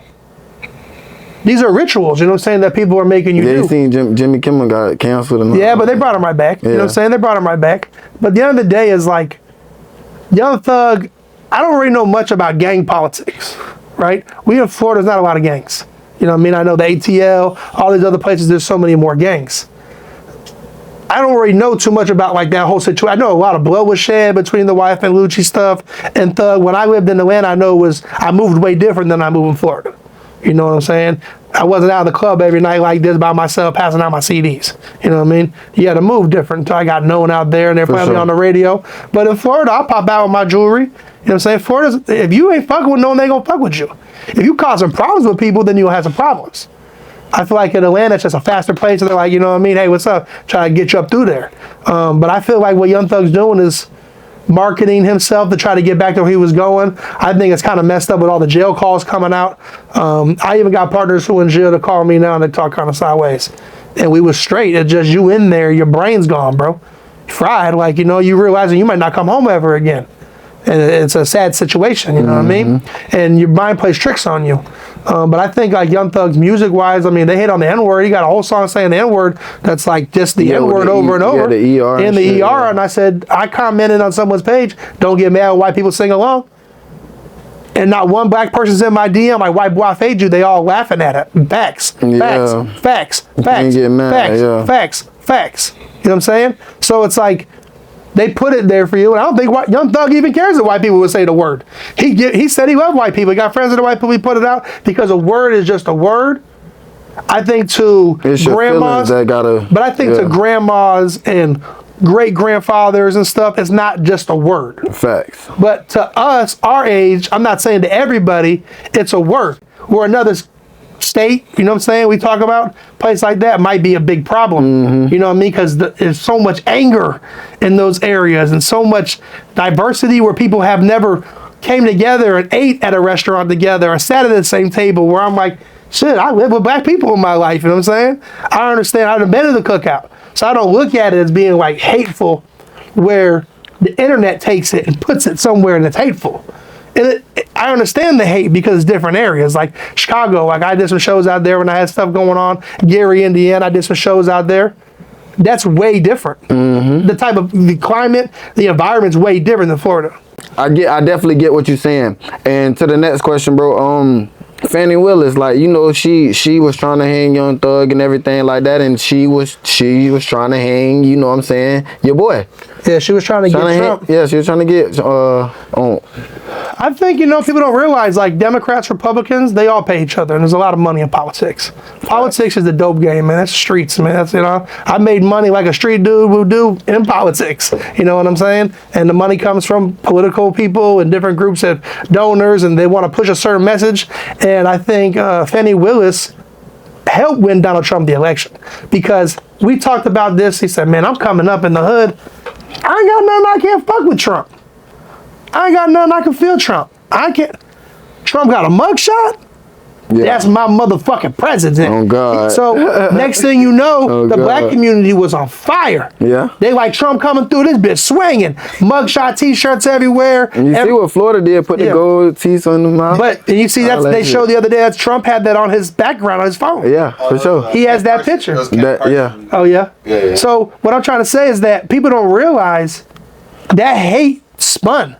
They thought, oh, well, he got a mug shot. He ain't never gonna work. He already got the white type people. And they ain't giving a fuck about the mug shot. So now you just gave him the streets. We don't know how many are gonna go vote, but you got the culture amped up. And you know what I'm saying? The culture amped up about you is almost more than just going to vote. You know what I mean? People went out of their way to go vote for Trump. So when that happened in Atlanta, Trump had went to the Chick-fil-A, and that Chick-fil-A had went viral. So you can look online. Me and my boy Benny Johnson took about 500 to 1,000 MAGA hats. I got the Rolls Royce out there on the side of my Rolls Royce truck 2024. We posted in the middle of the hood. I put the hats out. I wanted to prove a point, social experiment, that with that red hat sitting, they gonna walk up, man, get this bullshit the fuck out of here, or, hey bro, let me get a hat. 1,000 hats gone an hour. The whole street's full of red hats. 2 or 3 fuck Trump, riding by, but over 1,000, 3 people probably said fuck Trump. You know, and there were some older people, you know what I mean? And they're coming up like with their grandma, nah, but shit, I'm fucking with Trump, give me a hat. And the culture fucked with Trump.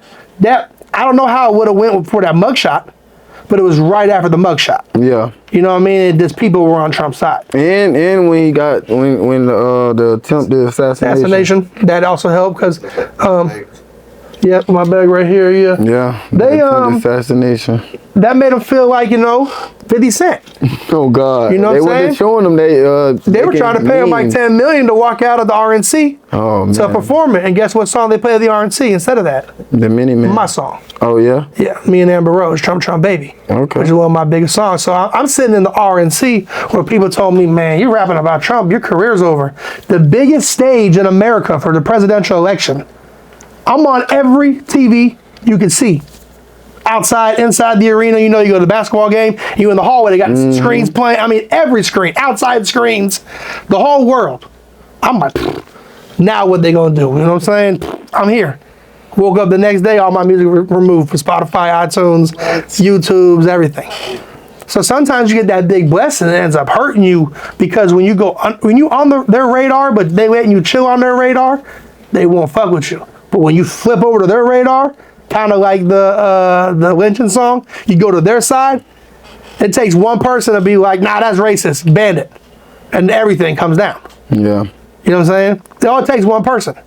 And by the law, the same way for Trump, they might say, well, you know what? I'm in charge, even though it didn't break rules 1 through 10, it's pretty close, so take it down. Because I can say that. That's like someone's mom or dad when their kids being like, well, you didn't really do it. Your boy did it. Your friend did it, but you were with him. You're getting the same thing. So I think Fannie Willis messed that up for her. Obviously, you know, Young Thug got out of his situation. I feel like a lot of those people got deals, got out of their situation. But there's a lot of bloodshed. A lot of people cried, you know, and there's a lot of people like I see still standing on, you know, like Woody. I felt like he became famous to me. I know nothing about the man. I loved him on the trial. He's hilarious. You know what I'm saying? So I'm not a tight Republican, like, throw him all in jail. I'm laughing. He's like, you know, the guy, you water, why you shrug your shoulders? These are my shoulders. Like, I could verbatim say his lines. You know what I'm saying? America can make you famous like this. Just with facts. You know what I'm saying? So it's like, you got to be careful, you know what I mean? So it's like, I could get famous now for being this big racist bigot from a song, but the problem is, 2 weeks later, I got a new song out. You know what I'm saying? And people these days, their attention span is this big. They watching for right now, watching for tomorrow. So all these people sitting around like rappers, because we talk about rappers too out here.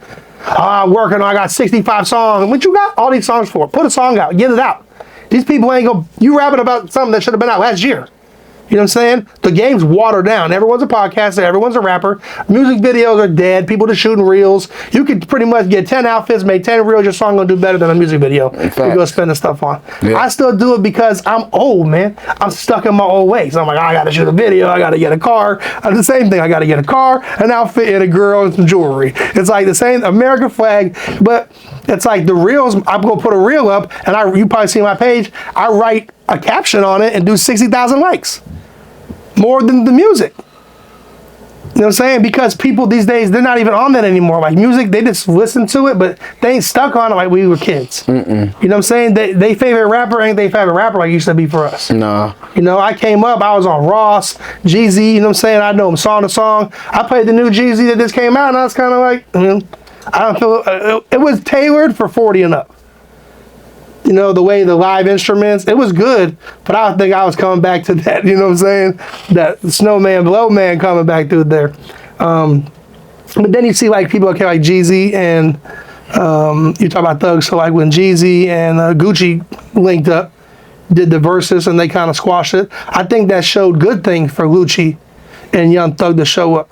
Because if Charlie, like that's when Charlie Kirk stuff, he got the kids, right? We talk about Charlie Kirk again because he hot. I'm doing my thing to my fans. Lucci just showed Young Thug 2 other kids in the hood that might not crash out tomorrow. They might see each other after school and be like, no one around. Shit, bro, we saw Lucci and them dude, what's up? You know what I'm saying? Let's bridge the gap. And I've tried to bridge the gap with people as I got older, but not everybody wants to bridge the gap because we stubborn. You know? We could make millions of dollars together, but we'll fumble about $2-3. Crabs in a bucket. Nah, for sure, Florida. Sure. So, bro, we getting down to the bottom of the podcast, bro. What's next for you? You know what I'm saying? You a man of many talents, man of many, you know what I'm saying, trades and different stuff that you got going on. I mean, we still got a couple more years till Donald Trump actually leave office, and you know what I'm saying? Like, who you think the next president could be? Trump gonna be the president in 2028. Yeah. Not Raw DeSantis? Ron? No.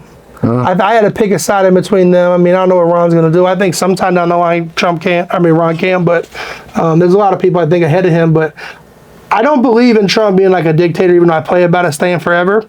But I do think being a president takes 8 years to make a change. So if you have 4 years and they steal 4 from you, right? They stole the election from Trump. I think that would make him eligible to do another 4 years. He's already selling hats at 2028 on it. We're already gearing up for this run. Right? But how they gonna do it though? Like if the rule is you can only do. So what they're gonna do is that they're gonna give you consecutive 8-year times up. So if you do like Obama couldn't run, but Joe Biden could run again because he didn't do it consecutive. Yeah, but he did 4 split and then did 4 more. It's got to be consecutive. Yeah, and he did 4 as a vice president. No, I'm talking about Trump did 4 already. He did 4, but then they stole the next 4, the election. Yeah. Do you think the 2020 election was stolen, or you think Trump lost? I don't know because you just weren't really keyed in. No, I was keyed in because I knew about the whole the fucking electoral votes. I mean, do you think that COVID was put here for mail-in ballots? Man, that shit was put here for all type of shit, bro. But mail-in ballots is still the election. People had 10, 15 ballots. Yeah. Right? Yeah. So this wasn't right. I believe in one-day voting. You get your vote in. If you go to the courthouse with an ID and you live here, you should be able to vote for whoever you want to vote for. Shouldn't be, I got to mail in, all this and that. You know what I'm saying? If you can't get out of your house to go vote, you shouldn't have to vote. You're not in society every day. Your vote shouldn't matter to me.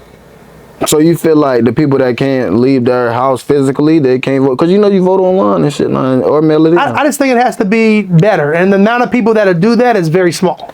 But you got to think, though, these, like, okay, we're in for people to be handicapped and not be able to leave their house, or, you know, my 600-pound fat life, or, you know, God knows, some issue for you not to leave your house, then we should have someone that's set up to come to your house and do the one vote for you. But that number is so small, the people that can't walk out of their house. Yeah. For the whole world. It wasn't you know, we're in them flourishing like areas in Florida. So the rest of the country is not, you know, a whole bunch of big cities where they got all these different, you know what I'm saying, voting booths and polls set up or whatever. Well, there's certain places you can't even do them in person. That's what I'm saying. Yeah, and it needs to be changed because if we can't make sure that the vote's getting done right, but like we say, is this the first election? If I say 2020 was stolen or cheated? No. No. It was just, there's been cheating forever. It's kind of like a thing that's very famous for a while in Florida, tax drops. Yeah. You think tax drops just started happening in the last 20 years? No. It's been They've been done for years, right?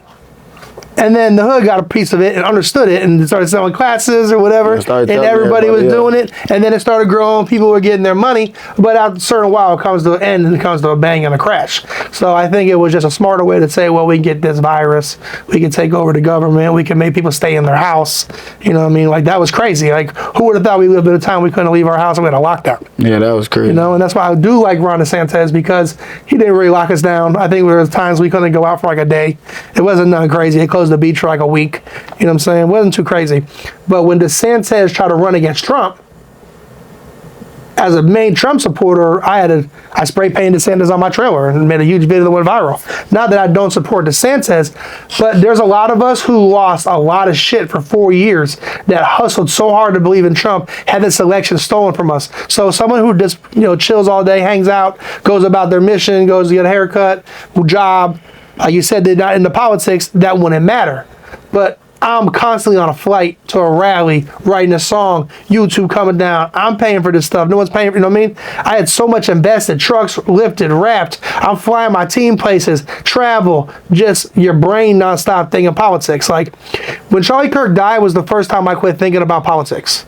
I said that on a speech I gave the other day at one of his candles lightings. It was the first time, I think, from 2015 all the way into the last election, I thought Donald Trump win, Donald Trump America rap music. Donald Trump win America rap music. Because that's how my brain is. So someone who doesn't mess with politics isn't really gonna understand how passionate or what I have going on with it. It's gonna be weird, or they're not gonna really understand it, you know what I'm saying? So I had so much to lose, that's why I couldn't be like DeSantis, like, you going against Trump, like, Trump helped you out, bro. Trump pretty much gave you to be the governor in Florida. Like, you at least owe this man to let him get his next 4 years, and then you come. But what's to say that DeSantis donors aren't like, nah, this is your time, bro, and we ain't investing in you in 4 years from now. You got this money now, do something. That are trying to make a divide. You know, there's always people trying to make a divide. There's divides in MAGA, that's like there's divides in the streets, in the hoods and gangs. MAGA's hella divided. There's a lot of beef in that lane, you know what I'm saying? And people don't see eye to eye. Just because we all vote red don't mean we support each other. You know, at the end of the day, we're just like, we're not going to vote blue to prove a point, but we don't fuck with that, we don't fuck with this. Charlie Kirk let gays openly talk, transvestites openly talk. There's certain people in MAGA that wouldn't do that, and they wouldn't even let them get a microphone, wouldn't let them get their stage. There's Democrats out here that wouldn't let somebody like a Nick Fuentes or someone take a mic and go speak to them, right? Charlie Kirk would at least let you speak. He would still debate you. I don't think he was having people being like, hey, if you see this person, don't let them in. If they stand in line, they can talk. You know what I mean? I feel like, you know, like Martin Luther King. Martin Luther King was somebody out here that was speaking loud, you know, and had a lot of things going on, and the community was getting behind him. I don't think white people hated Martin Luther King. We celebrate his day every year. You know what I'm saying? I don't think, you know, I remember I used to get my car washed. I had the 28s on my car. I was going through the parade. When I was young, I wasn't thinking like, oh, this is not my holiday. It's not for me. It was never put as like, this is for black people only. I just thought it was a day that like the city was popping. As you get older, there's so much people trying to pull you apart and put out so much bullshit with their narrative. You start to be like, well, it's a black holiday. So why don't we have a Donald Trump day then? You know what I'm saying? It's only as like you get older and with the, I just blame the media for all this shit, bro. You know what I'm saying? No, for sure. Like, I'm not 100, like, do I think George Floyd should have a George Floyd day compared to Charlie Kirk getting a day or a street? No, because this is two prominent names in the last few years. Yeah, for sure. George Floyd wasn't Charlie Kirk. He wasn't doing nothing he was doing. He was on fentanyl. They was in two different lanes. Different lanes in life. Yeah, they was in two different lanes. So if there was a black version that was Democrat of Charlie Kirk that I didn't know that lost his life preaching God or just not putting guns to pregnant women and doing stuff, he should definitely have a day in the street. I don't think nobody made it a racist thing with George Floyd. I think people's tension gets going so high. So talk about my song. You almost got to be careful making songs because people are really sensitive. But the music I'm making is more for my fans, you know, for the 80 million people that voted for Donald Trump. I'm not really gauging it to other people. And when I'm making a song, I'm not thinking about a sundown town. I'm not thinking about these words, how they're affecting other people, because how you live your life every single day, I'm living my life every single day in MAGA. with the people I'm at, with my rallies and what I'm doing. You know what I mean? Even if I step into the hood, or if I go to a gas station or something, people are just like, "Boy, tell that boy Trump what's up, man. I fuck with Trump, bro." Yeah. Because they see it, they're like, man, they've been hating on you from day one. People love an underdog, bro. Nah, for sure. You know what I'm saying? They love an underdog. I was an underdog. People didn't believe in me. People didn't think I was gonna do it, and that's what made me go. Not MAGA, not Trump, not rich family. Me not taking no for an answer, doing this shit, writing this music, constantly hustling, constantly doing videos. People don't have the skin that I have. They can't take the hate. They ain't built for that shit. They get a comment, delete the comment, they're blocking. I don't block nobody. I'm damn near getting your inbox to talk to you. You know what I'm saying? That's the type of dude I am. I'd rather conversate before two people would just crash out. You know what I mean? So I think all the stuff, we're jumping subjects, but like the Young Thug thing, them coming together, I think that saved a lot of young kids from maybe crashing out. Nah, for sure. But then it made some other kids tighten down and be like, man, fuck that shit. That shit ain't what we doing. Yeah, that shit lame. That's why I really like, not the Jump, but the new Dallas. Yeah. I really like those kids. You know what I'm saying? They probably don't fuck with me, like music-wise, because stuff I do, or, they're in their own lane. They're probably not all into politics. But Montana 700, he reminds me of a young version, like how I was when I came up. Like, and then, the Zillion, all of them, the bigger guy, I saw them. Yeah, like, Honcho. Them cats are together, hustling, grinding. They got homies promoting their stuff. I was a rapper. None of my homies were sharing my shit. They wasn't promoting my shit. Them cats is like a new style. I think that's really good for the youth. People I'm not going to be able to touch. Yeah, you know what I'm saying? That my music's not really hitting politically wise. People are always going to support somebody when they see a nice car, nice rims, this and that, because they like, man, success is always going to be someone they run to. Everyone who's always hated on me, seeing me in person, like, boy, we get a photo? Damn, we get to see the whip. Damn, you know what I'm saying? I'm like, you're the same motherfucker on Instagram talking shit. But I already know that. Yeah. But tell me from my friends, keep from my enemies. You know what I'm saying? So I'm looking at people that are already hating on me. I'm just like, what's up, bro? And then after they see you, they get a follow. And they like, damn, I'm like, bro, you used to be hating on me. I know that. What's different now? They're like, shit, I met you, bro. You way different than I thought from this online. Because they ain't going to sit on your page for 5 hours. They're just going to see that, oh, you got a racist song out? And then it's like, goes from a hanging song to 2 seconds, a black hanging song, pro-black lynching song all over the internet. It's easy to twist those words, but I gave them the ability to do that. So you got to stand on that. You open the door for it. You got to stand on what you're doing. You got to know what comes with that. Giving the people, not saying like the smoke, but giving the people the ability to take your words and twist them. Yeah. You know what I mean? And they do that to Trump a lot. They do that to a lot of people. That's why I tell people like, shit, check the song out. You know what I'm saying? Would it have been different if I had me and all black people on the song and they were talking about sundown towns? Well, you think people would have been like... They wouldn't have did it. Huh? I don't think too many people would have did it if they knew what they was talking about. But a lot of these people out here, they think that slavery, right, and like all that stuff is gone. They think the racism's gone. And there's a lot of bad people that I do talk to that I know they're in this movement that I say they're not like Uncle Tom people call them, but they don't want to live their life thinking that they were slaves or something. They're past that. Yeah, past like, that. I don't want to talk about that. I saw a guy the other day like, why are we always talking about this shit? For you know sure. what I'm saying? It's just keeping us with excuses. That's it. And it's the white liberal people are always like, they were slaves. And that's why they hold the shit back. The white liberal people are the ones online like, oh, this is a song about the killing. Yeah, and that's why it's not black people in the streets with a mouthful of goals pulling up like, what's up with that shit, bro?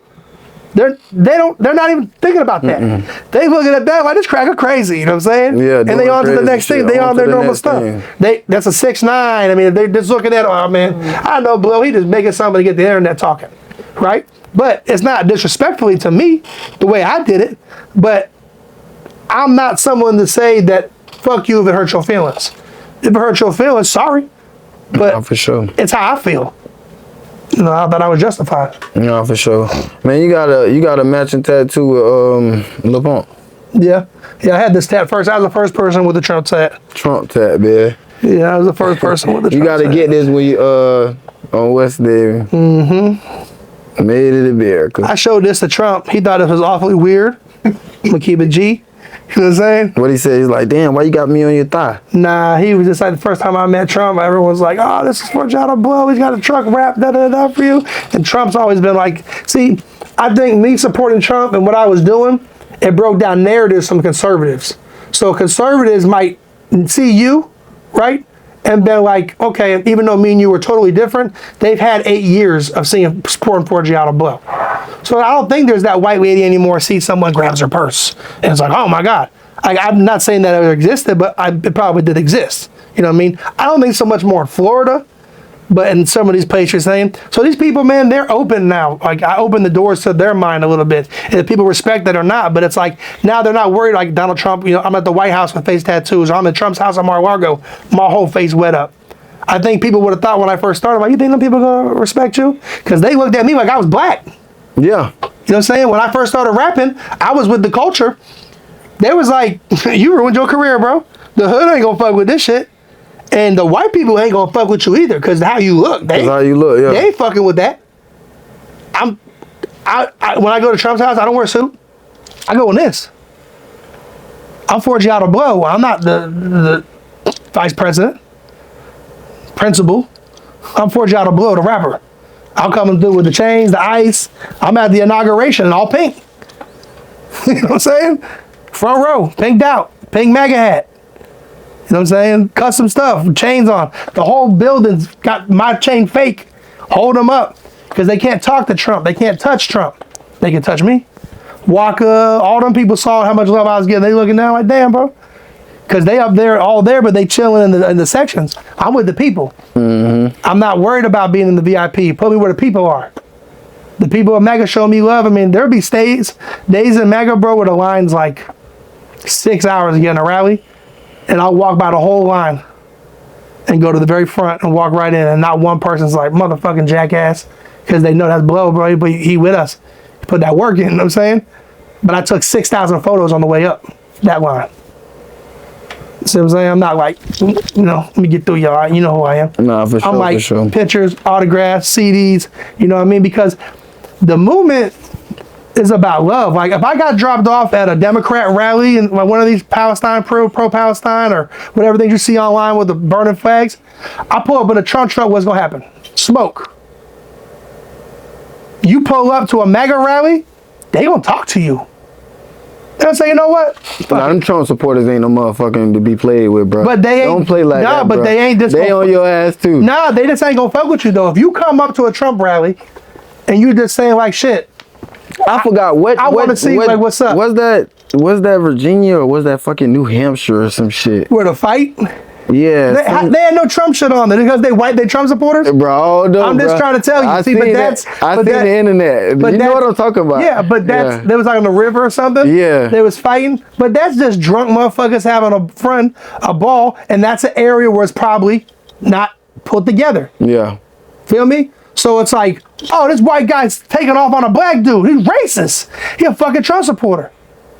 See how they take those narratives and put it right on it? Mm-hmm. In Florida, we want to use them narratives.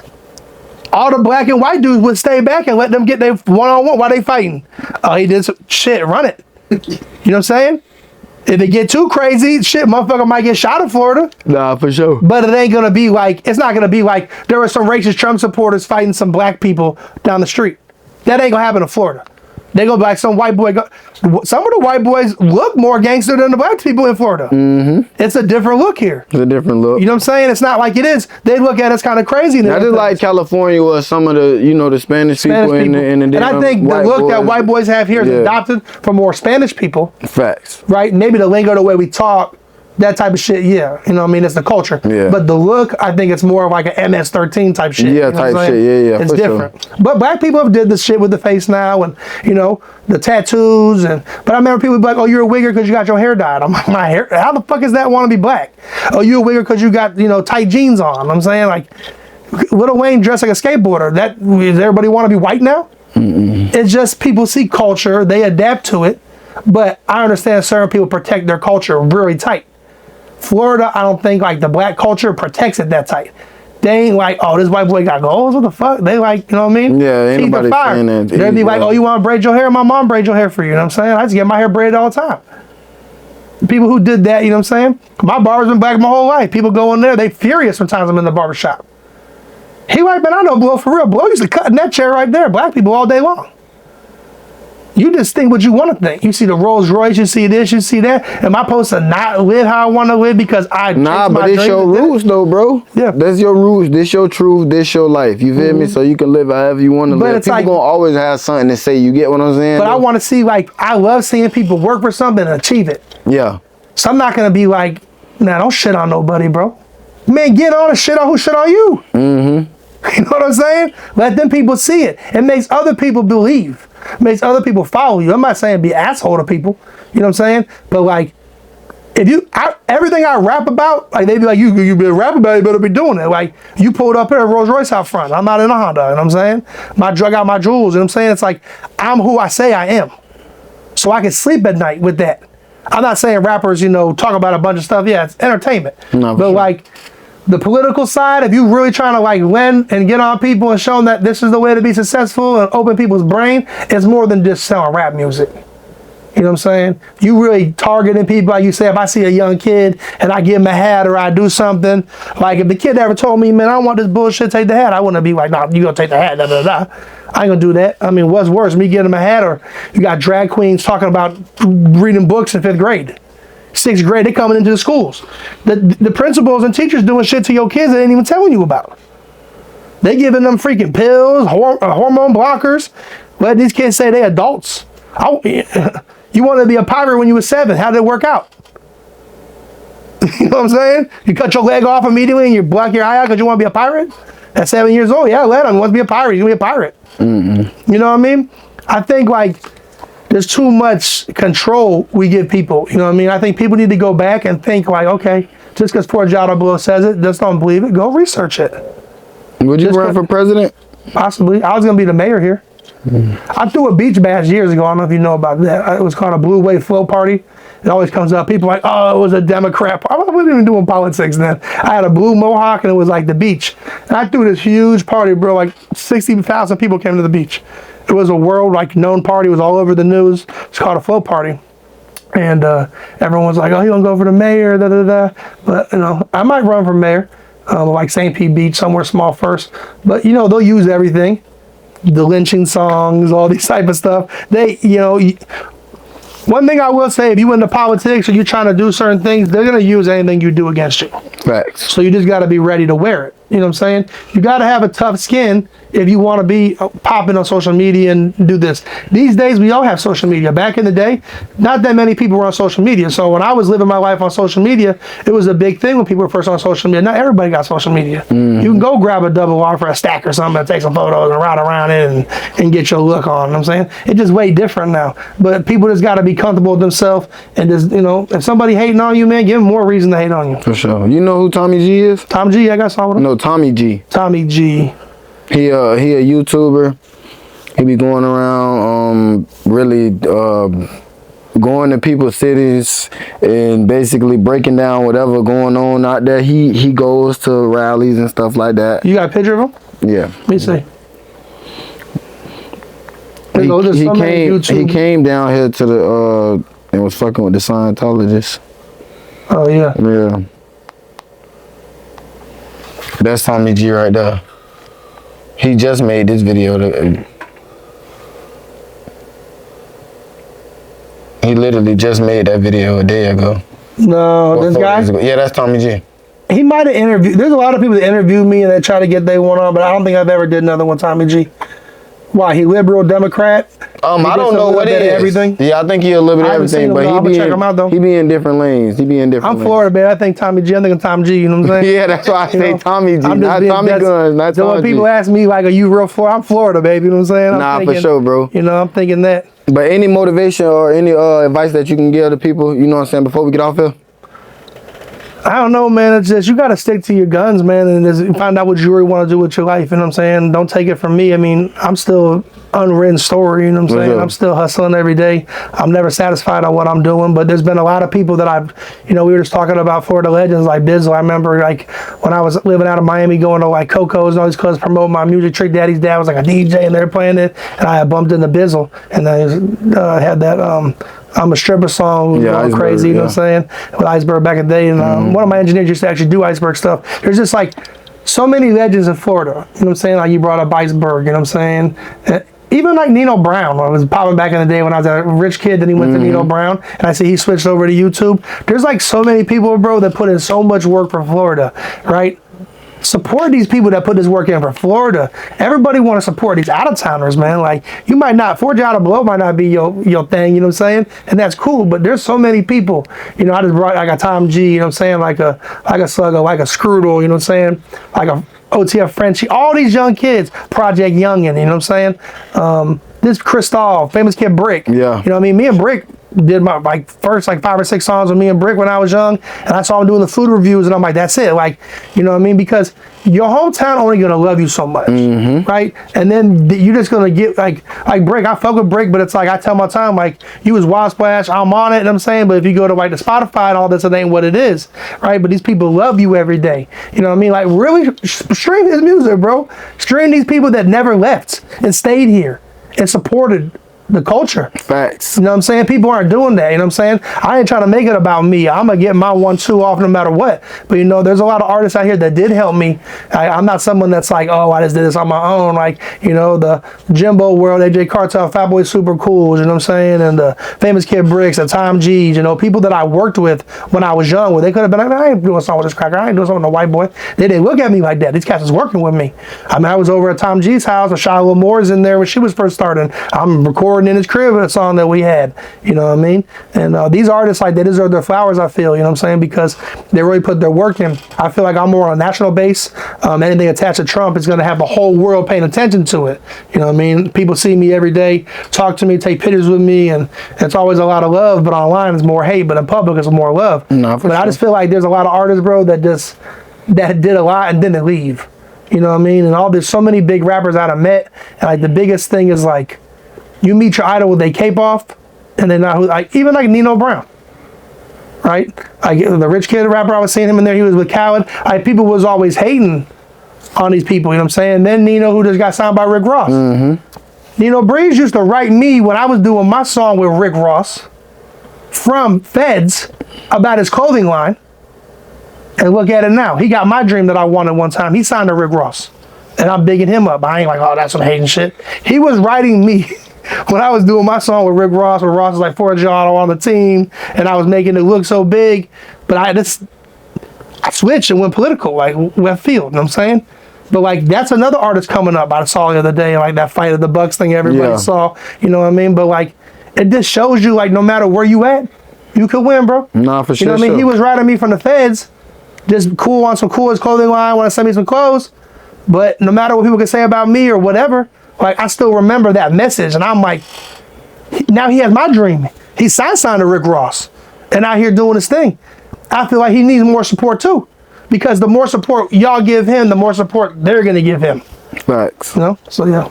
Nah, for sure, bro. We definitely appreciate you. You know what I'm saying? For tapping in with us, bro. We are Florida Podcast, man. You know what time it is, man. Tapping in and tapping out. Let's ride, bro.